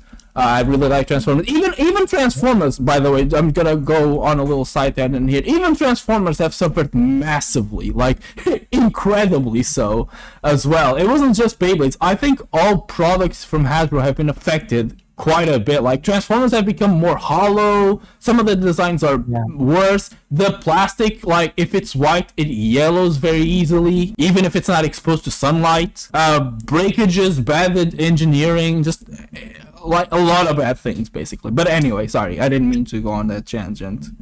No, well, I've heard that from, and I have friends through the industry, obviously, still, and at all the companies, Mattel, Spin, Hasbro, etc., and it's all, the cost of plastic has gone up so much. Oh yeah, it poses a challenge for them, and how are they? You can't, if you can't sell something for less than $20, you're in big trouble. So it's a challenge, and so I know they're trying to figure out how to deliver every toy designer wants to deliver the best product possible, but given the cost restraints, sometimes it's oh yeah, obviously, like as you stated, especially with the current world situation, it is complicated selling prices or selling base at the price. But what baffles me is that the Takara toys, they have not changed whatsoever, like in terms of price or quality. If anything, Burst has been way more resilient than Plastic Gen. I think people who collect Burst, namely, well, technically all three of us collect Burst, but Cap kinda, or not Cap, sorry, God, he kinda stopped a little bit, but me, Dragoom, and Wolf will all still collect the most recent, like Takara Burst base. And in terms of quality, maybe I'm crazy, but I don't think there's any issues with them, right, guys? Right. Not really much. And they're the same price as they always been. Yeah. I would say Exactly. that doesn't surprise me in that I think the Japanese market is very specific, and they may not accept changes that they see, that you would consider okay. Now I don't know that for sure, but I wouldn't be surprised if the two markets are so different in many different ways, and like the consumer just has a different perspective on what they expect and how much they need to be explained to and how they're able to follow the rules, etc. So it's a totally different market, and that may be one of the reasons why the quality is different. Which also explains why some changes have to be made and they have to be adapted to the Western market, because again, laws are different. By the way, I think it's funny. I thought this interview was I thought this like little. Is this a podcast? What is this anyway? Anyway, this little get together, if you will. I thought it was going to be very quickly. Oh, sorry, I didn't mean to interrupt. I was just saying, Kai invited me, and I wasn't sure if we were doing a podcast or an interview or just chatting. I think if it's a mixture of both. Honestly, I don't fucking know. It's a get together, if you will. But I was expecting this to be like maybe an hour or so. We're almost on 2 hours. I got. My question is, okay, you help with basically the engine gear of Beyblade J Revolution, right? Yes. All right. So my biggest question is, over time, lots of the engine gears will just flat out stop working. Like you can't wind them up anymore. Right. So the thing is there any way to actually fix an engine gear Beyblade, or is there any schematics someone can use to actually see what the component is inside to actually get it working again? Keep in mind that, sorry, Steve, I need to hit him in the head a little bit. Keep in mind that I have disassembled an engine gear completely, like taken everything out, and I have transplanted parts from one engine gear to the other successfully. And I've explained to him there are some parts that it doesn't matter what you do, if it breaks, it is over. There's a little cog that is attached to the main shaft It's a very tiny cog that cannot be removed, so you would have to like switch the whole lower part. But if that gets like dented or there's a crack, the engine gear is pretty much done. It will not release. Just like in the shell, basically. Kind of, yeah. But yeah, the engine gear was always, expected to be or planned to be like a finite thing. The next generation, a high precision version of evolution of a Beyblade. And they did not it wasn't built-in obsolescence where they'd break down after a certain amount of time. You'd have to buy more. It wasn't anything like that. I just think with anything like that, that's such. It's very tiny and very like so small, right? Yeah. Exactly. No, I didn't mean it in a way like that. It was made to be. It's a tiny like mechanism that is very finicky and very delicate. And if one of the components goes off, the whole thing won't work. Yeah. The first time I showed engine gear, I was so excited that they got it to work. First of all, it is pretty cool. I can't believe this actually works. Because it's like I said, it's a micro engine. It's so tiny, and they were just so cool when we first debuted those things. But yeah, I'm not surprised that after X amount of spins, they break down because that's just the nature of a spring. You notice like when you sell toys that have like launchers and things in action figure packages, you don't want to have the spring in tension. You want to have the spring at rest. Because if it's a package for years and you open it up, eventually the spring's not going to be as strong. So the spring should wear out over years. That said, though, I think I'm amazed they last as long as they do because I'm not surprised that they break down. So. Well, they aren't wound, nor are they supposed. Much like everything else, they're not supposed to be like left wound. There is a resting point of it. Like if you click the button and let it spin fully, it will be like resting, if you will. It will not be under tension. But yeah, it's a very fragile. Fun fact: I am actually doing right now. I am doing the bases of engine gears, and they are working. Like it activates the engine gear. Like I'm doing the clutches and everything like that. You can take them apart and reassemble them, really? Yep, and they are fully interchangeable with the original ones. But yeah, can you tell that I have a little bit of OCD? I'm pretty impressed, I gotta tell you. Actually, I want to show you something very quickly. I want to give you a little thing, if you don't mind, of course. No, go ahead. Basically, all I heard is not possible to fix a Beyblade engine gear. Pretty much, yeah. I didn't think about how cool it would be if. What did kind of make you kind of leave Hasbro and kind of can you tell us about what you're doing now as well? Because you said you haven't been there for about 5 years, and what are you doing now? Damn, I was gonna go to that. Goddamn you! So now I have my own design company called Kid Lightning Design, and I do freelance design for toy companies, and I do toy invention. So what is it called? Sorry, Kid Lightning Design. So I do invention. So I work on stuff like new lightsabers and Spider-Man launchers and things like that, and I sell those to toy companies. So wait a minute. Sorry. Sorry. My apologies. Go on. No, my apologies. Yeah. I also do basically anything that revolves around intellectual property and children's entertainment. So I work with a couple of other of my friends that are former toy industry people that do they develop stories for movies, stories for animated series. Okay. Oh, there you go. And then we also review properties and give insights into whether they are what we call toyetic. So if you have a movie script that needs somebody with a toy background to look at it and see if there's, has a toy potential or a licensing potential that you can make products from. We give input into things like that. Okay. So these aren't people from your company. These are just other random people. Okay, never mind. I thought it should like people from your company. I don't know why it would show that, but LinkedIn is weird. What can I say? Yeah. Okay. So, yeah, that's what I've been doing for the last, 4.5, something like that, years. And you like it? I get to work at home. I get to make my own hours, work, play with my kids, coach soccer, all that kind of stuff, which that's Hasbro nice. was a 5 hours commitment when I was at Hasbro. It was like a 50, 60, 70 hour a week type job. Oh. You're working with people in Hong Kong, so you're always up at night doing emails and I loved it. So don't get me wrong. I think it's a different experience. Mm-hmm. One that you've definitely favor more now than before. Yeah. That's okay, true. that's cool. So wait, and I still have lots of friends there. So yeah, I still make a lot of do a lot of work with Hasbro on different things. So hold on a minute. Sorry, I just had a bit of a brain blast. And by the way, my apologies if I have to ever to interrupt you or something. It's not on purpose or to be rude or anything like that. It's just I can have a bad memory and I forget things. No, that's no problem.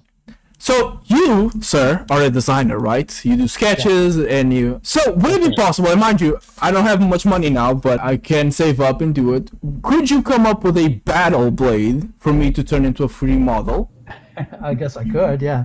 Okay, that'd be neat. It's been a few years since I've worked on Beyblade. I mean, again, this is all like for fun and stuff like that. And I don't know how it works. I would pay you. I don't know how much it costs to do this. I've never done it. I mostly just do it myself. But I do want to learn how to be a designer and stuff like that. Mind you, all this 3D printing and designer, because I also make stickers and stuff like that. This is all self-taught. Well, not self-taught, but you know, I majored in like restaurants. That's what I finished school with, on how to serve people and stuff like that. So all passion. This is all passion.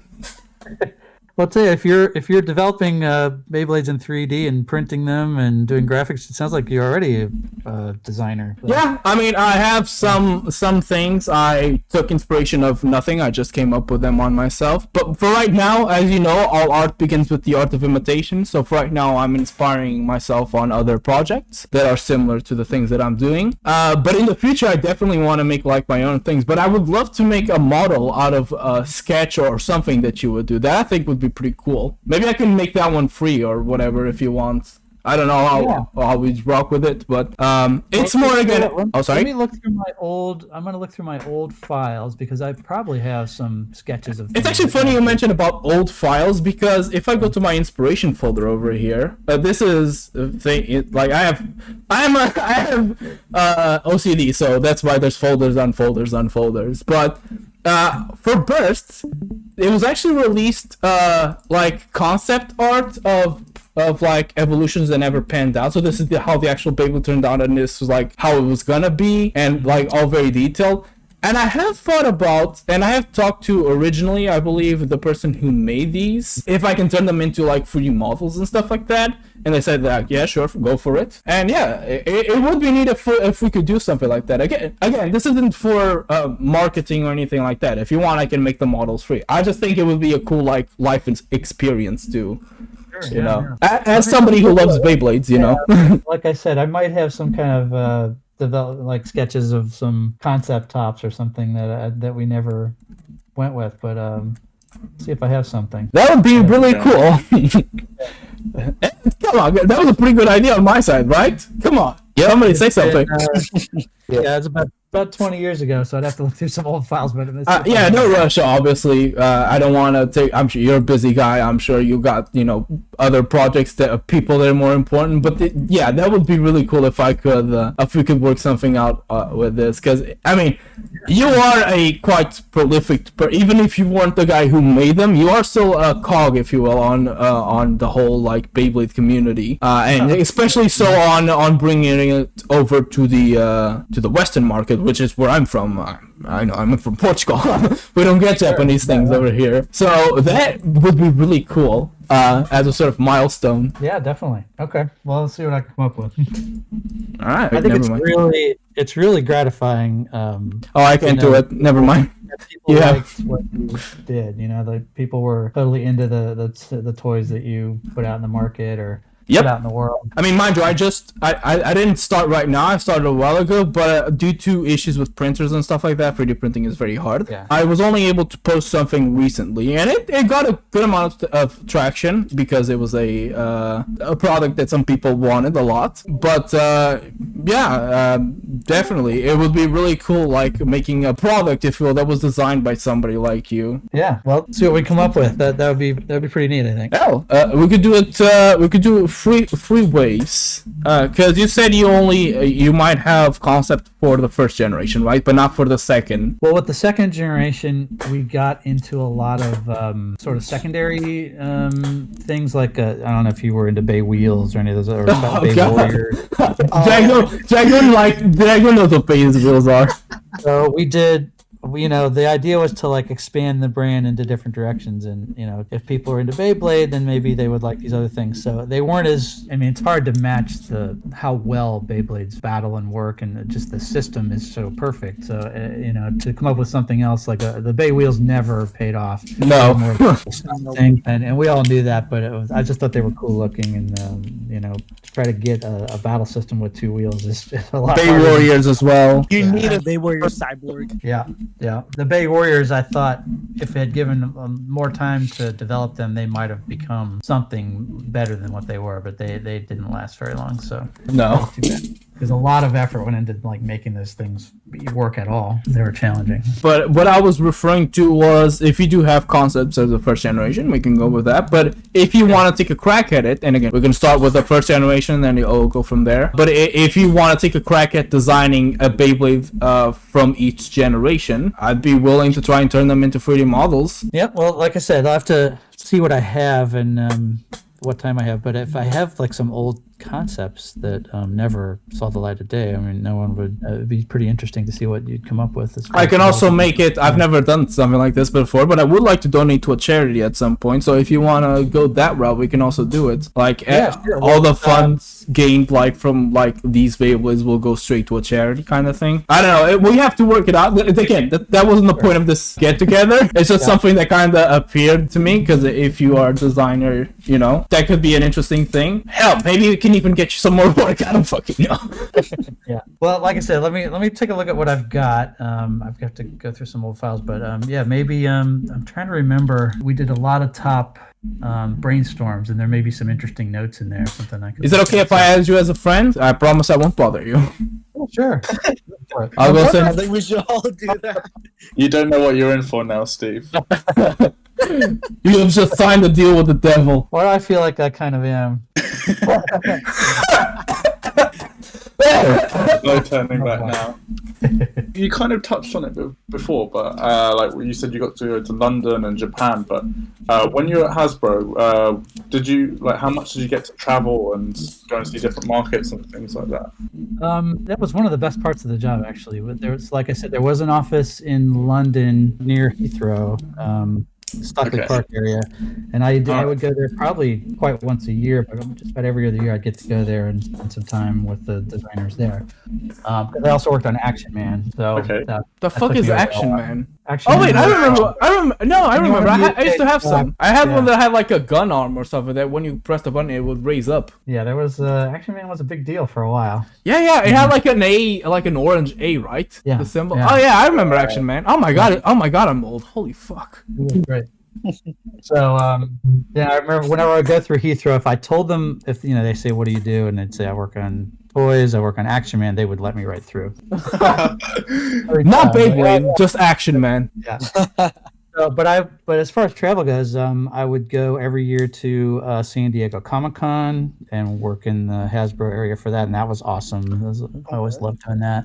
We would go to New York all the time for Toy Fair. We would go to Hong Kong. There was a Hasbro office in Hong Kong, as well as several different factories in China that we would have to visit and work with those teams there. And then there would be licensor approval things, so I'd have to go to San Francisco to Skywalker Ranch for approvals for Star Wars stuff. I'd have to go to Warner Brothers for when I worked on Batman. So yeah, there's quite a bit of travel. It wasn't terrible. It wasn't like you're going somewhere every week or every 2 or 3 times a month, but it was like 3 or 4 really interesting things that you do every year. And wait, do you like Batman, by the way? Oh, Batman was my first love as a toy designer. It was my first job. Have you seen the most recent movie with my God, what is it?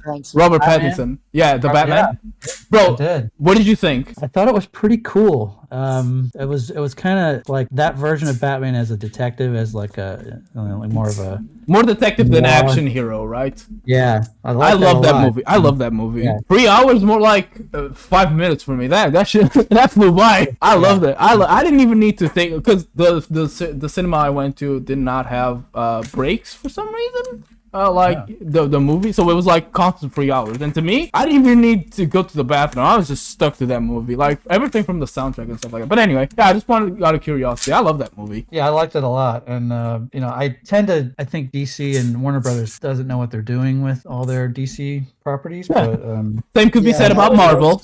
but at least what I DC like about Marvel is they had a plan and they executed the plan and it made sense. But I don't understand what. And it keeps going. Yeah. So I always thought Batman had the best potential for toys and was the coolest character. So I always loved doing that. I was the lead design for Batman in the animated series. Oh, really? Yeah. Whoa. So I did a lot of Batman toys in my early. You know you're getting cooler by the second, right?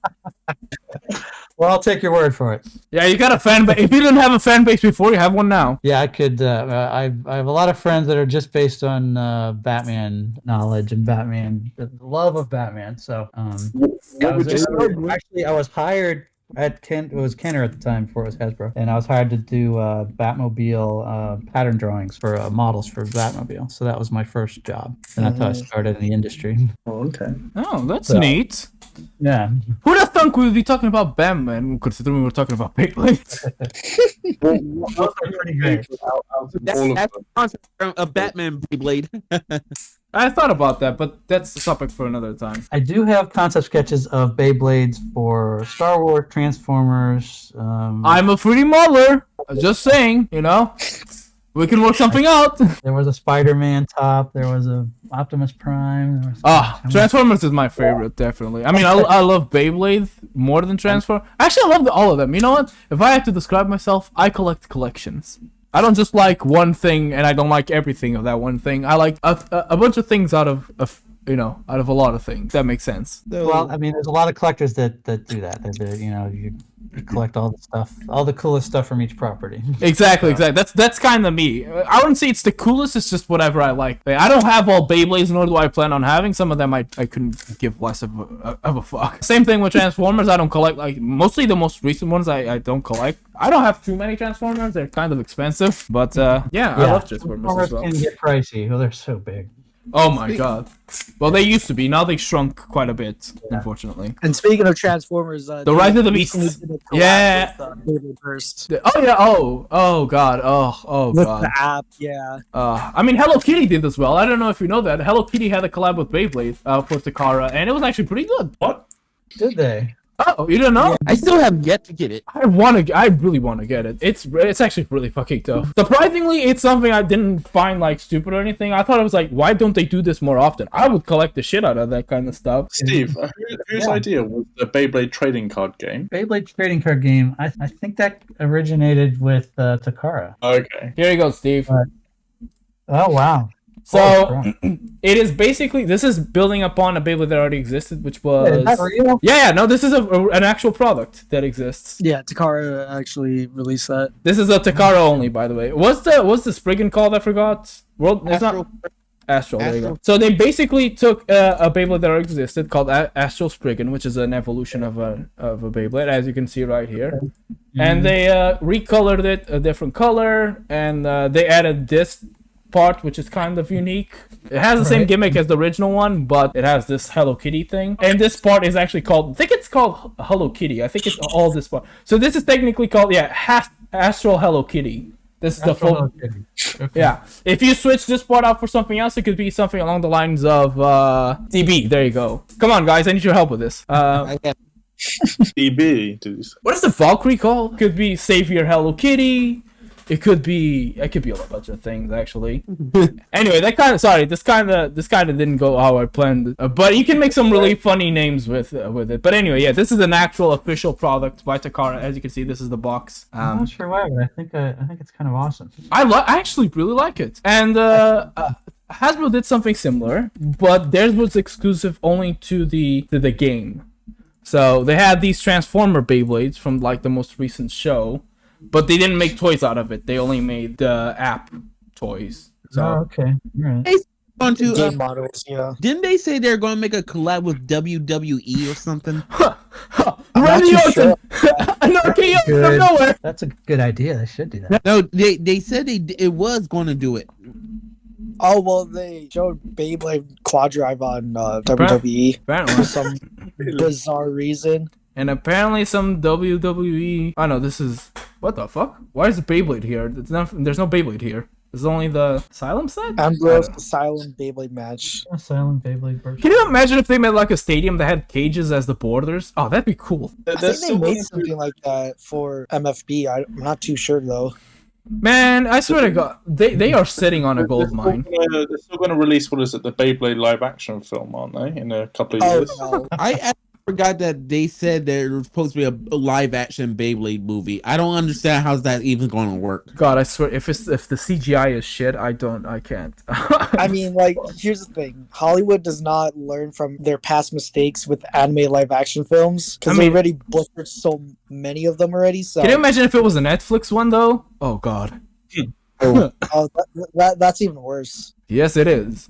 Yes, it is. But I think actually from me, that's pretty much it. I don't think I have anything else to ask. What about you guys? I mean, you say that unused concepts of Beyblades, right? Like, couldn't they use like some of them for the show? Like mostly like for V-Force or something? Or You mean for the show? I mean, yeah, for the show, because you did mention Spider-Man Beyblade. Well, there's already a Spider Beyblade in V, but Yeah. Yeah. Well, the idea with this conference was to sort of cross brand. You could do a Star Wars segment, you could do a Transformers segment, a Marvel segment. So we had done sketches of what a Spider-Man top looked like, etc. So those were because there was like cool. for Spin Master, they did a cross promotion between Bakugan and Marvel. Yeah, so that just makes sense. I mean, they're very big brands that they can use to like piggyback off each other. Right. Marketing 101, really. So yeah, the only challenge is if they're two different licensors, you have to combine, then it gets a little bit tricky about royalties and things like that. always got paid them royalties.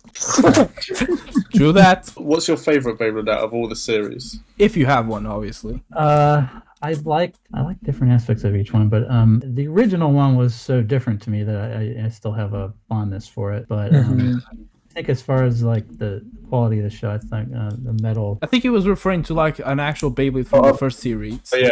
You know, Or any particular spinning top that you remember creating. Okay. One of them that we thought was really cool around the office was the Cerberus. Oh, Burning Cerberus. Yeah. Oh, that one's pretty cool. Like, and that one seemed to be like really powerful, and I just like the look of it. It is a really cool looking Beyblade. It is. It's not my favorite. My favorite would be Dragoon GT, which I can bring up a picture really quickly. Do y'all have like meetings on what type of Beyblade with your concept art supposed to be? No, it was less like meetings. So, like, I'd show the whole line of tops to management and things like that. If we had other meetings, like, we'd have brainstorms about how to expand the brand different directions. As far as production meetings and things, that would more be technical stuff with Takara and with engineering. What I mean is, if someone comes up with a concept with a Beyblade and it's approved, do y'all discuss, like, what type it is? Is it a attack type, a combination type? Right. Stamina? So, no, that aspect of the development was in Japan. So they'd build their line of tops based on how many they need, so many different types, and then they would spread out the characters, and they'd make all that determination. Okay. Yeah, that was not something that we did. Now we could say to them, like in the next wave, you know, the attack tops were more popular. Can we have more, even though they weren't? But, you know, we could try to influence what types of offerings they would make. But ultimately, it came down to their market first and what was successful in their market, and then we would copy what they did. Okay, all right. Do you still have it, like, or any that you made? Or do you still play with any? My son just got into it recently. He is 7.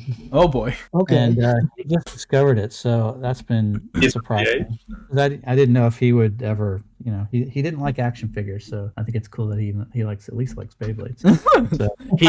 You have been restored as my son. You have earned the honor to be my son again. Actually, he was more into cars and vehicles than action figures, which was like, oh man, I have That's so many action respectable. figures. It's respectable. Yeah, but yeah, he just started getting into Beyblades, so we're gonna see where that goes. Make sure you told me not Hasbro. Yeah, I don't think that's gonna happen. Yeah. I'm gonna be very honest with you. I don't think he's gonna go out of the way to buy Japanese products on purpose if his kid doesn't really care about quality and it's just about having fun. Yeah, well, we'll see. I mean, he's like, I don't think he cares right now, but we just started to open the door on that. So maybe for his birthday, we'll get a bunch of new tops and see what he does with them. So It's great. It's really fun to see like kids, any kids at all, not just your own, but any kids that like what you did or what you made. Like that's really why we do it. I mean, look at us. We're all big kids, so Yeah, We're big boys, I swear. right. We're adults. Come on. Okay, I got this one last question. Or Finally. maybe, Well, last question. you all can roast me later about this question. Okay, so basically, they're about to release a new wave or a new generation, and if you had to guess, and not a guess, but if you could really say what they could do next, with the appropriate order, like with the plastic generation, then there is a metal fight, then there is burst. In your opinion, what else could they do with Beyblade if they're going to make another? Man. Wow.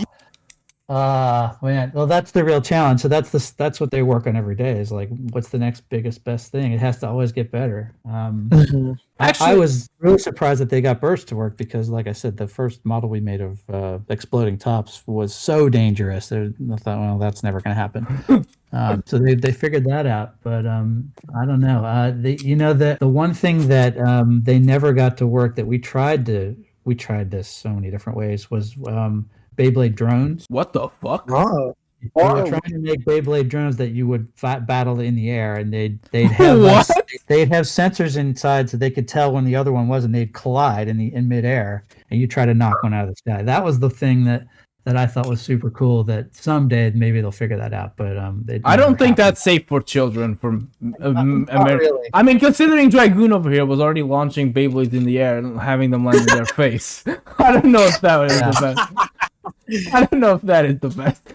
I mean, Beyblade drones come out. You guys heard it from me first. I'll hold you to it. But I have a follow-up question on what he said. In the sort of card, so they put that little announcement in the most recent Beyblade, like the last Beyblade Burst. They had like a little card showing that next month on the 21st of March they were going to do something about Beyblade, something new, and on that card was also the free symbols of all the free generations of Beyblade. So you got the Bakuten, which is the plastic Shan, you got MFB, and then you have Burst. You think it's like possible at all that they would like re-release old like Beyblades, or do you think they got rid of all the molds that they just no longer exist? I'd say it's entirely possible. The great thing about those molds is they're small. It's not a big huge mold, so they're not. It doesn't take a lot to store them. Fair enough. Yeah. Versus like big vehicles that they whatever the big vehicle toys. Those molds Transformers are so huge, and stuff like that. They end up in the bottom of the harbor in Hong Kong, but they may have kept them. So I would not be surprised to see a retro line put out. That happens all the time in toys. I thought it was interesting that they put like the free logos of the generations, like all of them in the card. Yeah. They did a really fun thing because, as you know, March is the third month, so it was like free and then a dash and then 2-1, so 21st of March. 3-2-1, yeah, but 3-2-1. I thought it was a pretty nifty thing they did there. Rip. Exactly. Which, by the way, in English is different. Or not English, sorry. In Japanese, it's actually different. It's go shoot, which sounds really weird, and I don't like it. I don't like it. I like let it rip. I grew up with let it rip. I will always say let it rip forever. Yeah. It doesn't matter if I'm using it. Go on. It's funny you mentioned retro line, Steve. I was actually gonna ask, what were your thoughts on when Burst released the plastic Beyblades into Burst style, like Dragoon, Dronzer, Dracil, and Drigger? I don't know if he knows about that. I'm guessing you're not very familiar on Burst, considering you no longer work for the company. I'm not totally. I mean, I used to know every single Beyblade product of everything that we put out for those first 15 years, but with Burst, I was just sort of admiring it from a distance. So they basically, they made remake. Oh, sorry. Because I knew those four, and I thought, I thought it was great because I like the old stuff. Yeah, they made the actual last Beyblade Burst product is the V2 remake. So they remade Dragoon V2, Dronzer V2, and stuff like that in Burst, like with the burst mechanism and all that. Which the classic tops, right? So yeah, exactly. If you want, I can pull up a picture really quick as a last thing. So yeah, here it is. Here's some of the Beyblades, for example. They released like their launchers to look similar to the old launchers as well. And this isn't the only set. There were three other sets for Plastic Gen, and there are 2 sets for Metal Fight. Okay. Yeah, here's the V set, and then here is the sort of the season 1. Basically, they release these sets in tribute to the anniversaries for each season. So the 10th anniversary, the 20th anniversary, and it's as you can see on all of these, there is an image of like a manga thing. That is because the first generation is technically continuing in a manga. It's called Beyblade Rising. So that happens after the events of G-Revolution, if I'm not mistaken, and they moved on to Burst. So that's the whole new thing. And here is the signature of the Takao Aoki, I believe, who actually made the first manga of Beyblade. Yeah, nice. Which is also doing this manga. So that might be what they do, actually. That'd be neato as well, if the new thing would be this. Do you think it would be highly, or do you think it'd be possible at all if they actually make an anime of this, that they would try and get the original cast for it, like that they did, like, since it's the same characters? I don't find it possible because they've grown up quite a bit and stuff like that. Problem is that most of them have retired from acting and voice acting, like the voice of Tyson and Max and Kenny and so on and so forth. By the way, Steve, the voice of Tyson, I don't remember his name, but Marlo. I was so used to hearing him like in Beyblade, then when I heard them do another anime which has like profanity and stuff like that, I was like, what the fuck? What? Yeah. I was like, this isn't right. This sounds like Tyson. Why is he swearing suddenly? That's right. Yeah, I don't know. I don't know if they'd try to get that original cast, but if there's enough nostalgia for it, it's worth them looking into. But yeah, it's sure it's whatever makes for the best show and the easiest for them to get it done. Yeah, and most profitable. Yeah. Company, basically. I'm not saying they won't get the original cast back, but because it's unlikely. Considering that the dubbing rights have gone from Canada to now the United States, and now they're pretty much getting new voice actors to voice the Burst characters now instead of getting the current ones from season 1 and season 2. And pretty much like with newer anime remakes like Shaman King, they only got a few of the original voice actors, and they only recasted the main character, which is Yo, and he's now voiced by a female. So I don't think that they'll bring back like Marlo or Daniel or some of the others back if it were to happen. Yeah. I mean, for like shows like Dragon Ball, it's been the same characters pretty much constantly, both for dub and the sub. So, but yeah, I guess we'll have to wait and see, really. Yeah. But I think industry-wise, the voice actors aren't as well respected as probably they should be, because I think they're awesome. I thought it was actually pretty good considering the fact that they were kids. Yeah. Yeah, and it's actually like one of the first animes, to my knowledge, that the voice actors are little kids instead of being like middle-aged adults. Right. The thing is, the English dub of Beyblade, they made all the characters have like more of a unique personality to them. It just goes well. Tyson is supposed to be the cocky one. Kai is supposed to be the laid-back, relaxed one. Matt's supposed to be the friendly boy, and Ray, I still can't figure him out sometimes, but I don't know. That's his character, you can't figure him out. But you make it sound like that's not how they were done in the sub. I mean, I watched the sub and it was pretty much like that. So I can't really hear it. Or I mean, you never watched the sub fully, so shut up. You have no say in this. Okay. Last question. So, whatever happened to the bug Beyblades that was? Oh yeah, I was gonna ask that. Oh yeah, I was actually good thing you mentioned that, Dragoom. Shall I bring up a picture to see if I can jog your memory? Yeah, I don't have that memory. So Beyblade was actually gonna continue with Plastic Gen, but it was gonna be bugs. Yeah, Beyblade Insect, which never really went anywhere. But this is the only picture we really have. Well, I have 2 pictures. Yeah.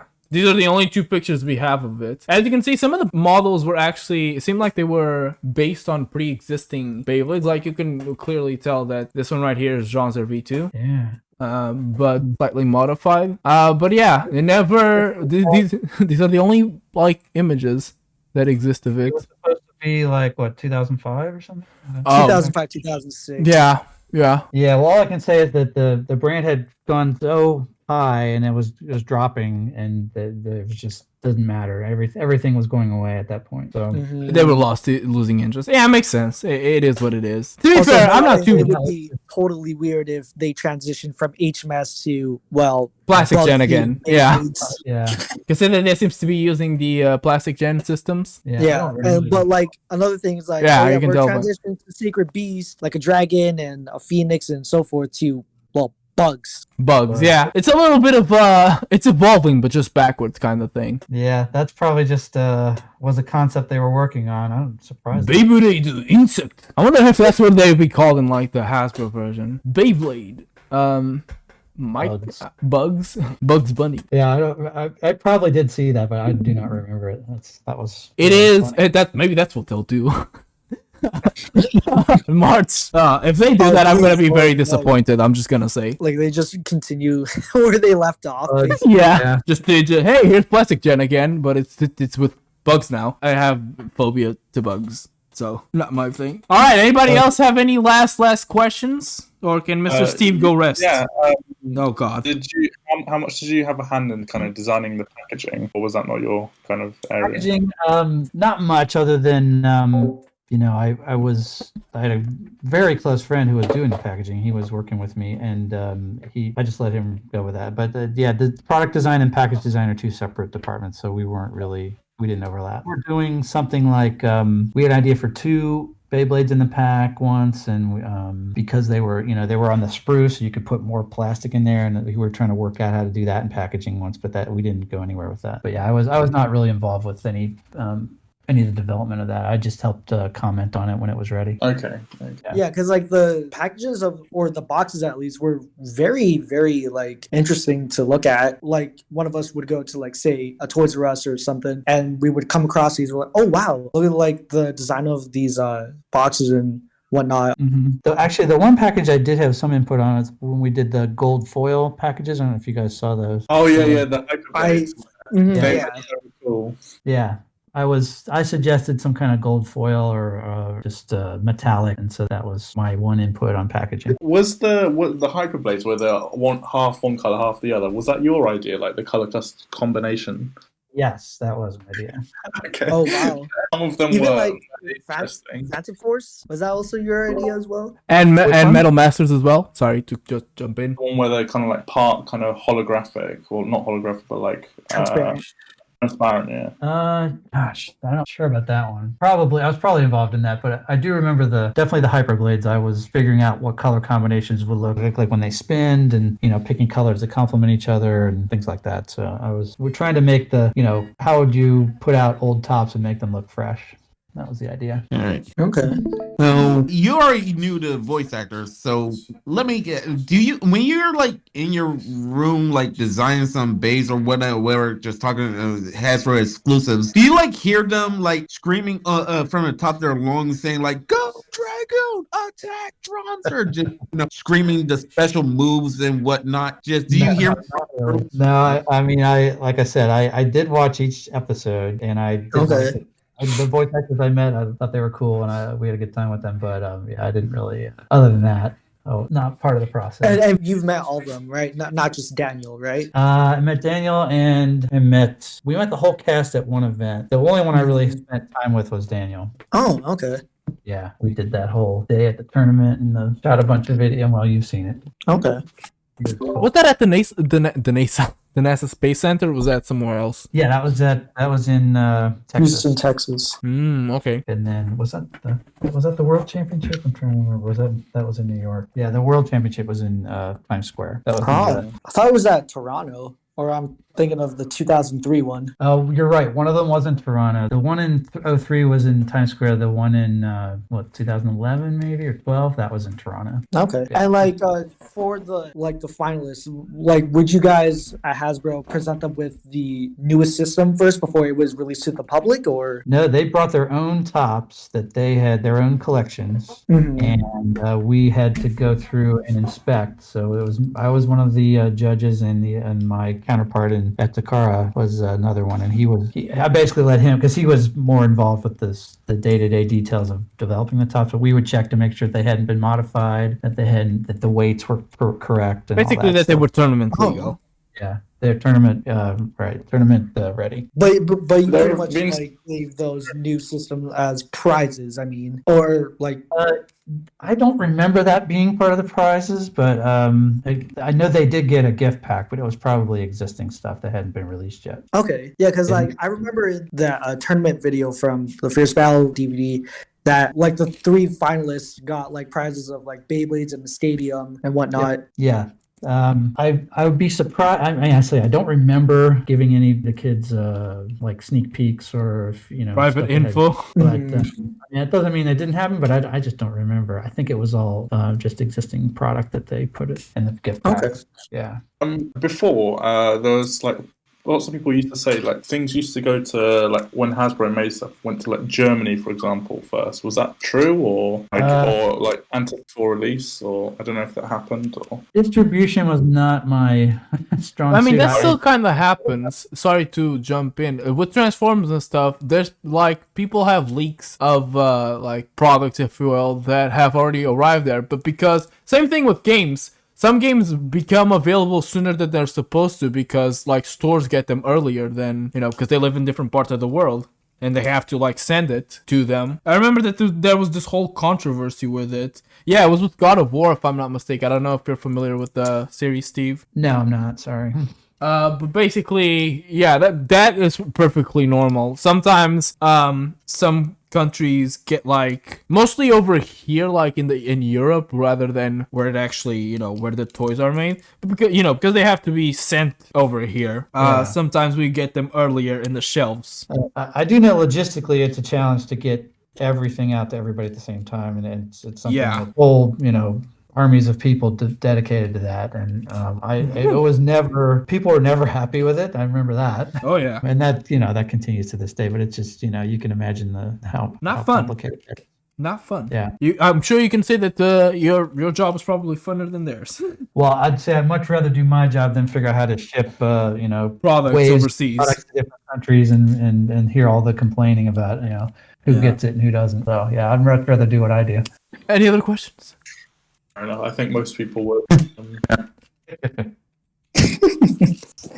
I appreciate you guys sharing your love of Beyblade with me. It's been cool. Like I said, it's always great to know what you do is enjoyed by other people. I mean, keep in mind that I of course love Beyblade and stuff like that, but I would never put it over like things like health or family. I mean, it's a hobby of mine that I treasure and I like, and I use it to grow as an individual, but I don't think it's the end all be all for my life, as so much so that I also collect other things that I like. But yeah, I mean, we're just a small part of the community. There's the WBO, which like it's the whole website that has. It's a questionable website. Well, much like all fan bases have some rotten apples. Even Beyblade has a few of them. But anyway, that's not the point of this video. But that wasn't really the point of this. The point is that we got to meet an awesome person who is, etched himself in the lore of Beyblade, if you will. Yeah, I mean, picking back off you, Grim, I always, ever since my mom gave me my first Beyblade as a Christmas present, I'm just hooked. It got me through life, the hard times of my life, kept me going, kept me motivated. So, and it was because because of Beyblade I met you guys, and because of Beyblade that I started doing 3D models, and now it's a skill that I own, and hopefully it's funny how basically I met Grim through one of my old unboxing videos, and then I convinced him to make a Twitter, and then he basically met Dragoom, and then the rest is history. It was because just so you can see, remember that friend I told you about Japan? Well, the only reason why I met him was because I created a Twitter to talk to that numbskull, Mr. Wolf over there. Because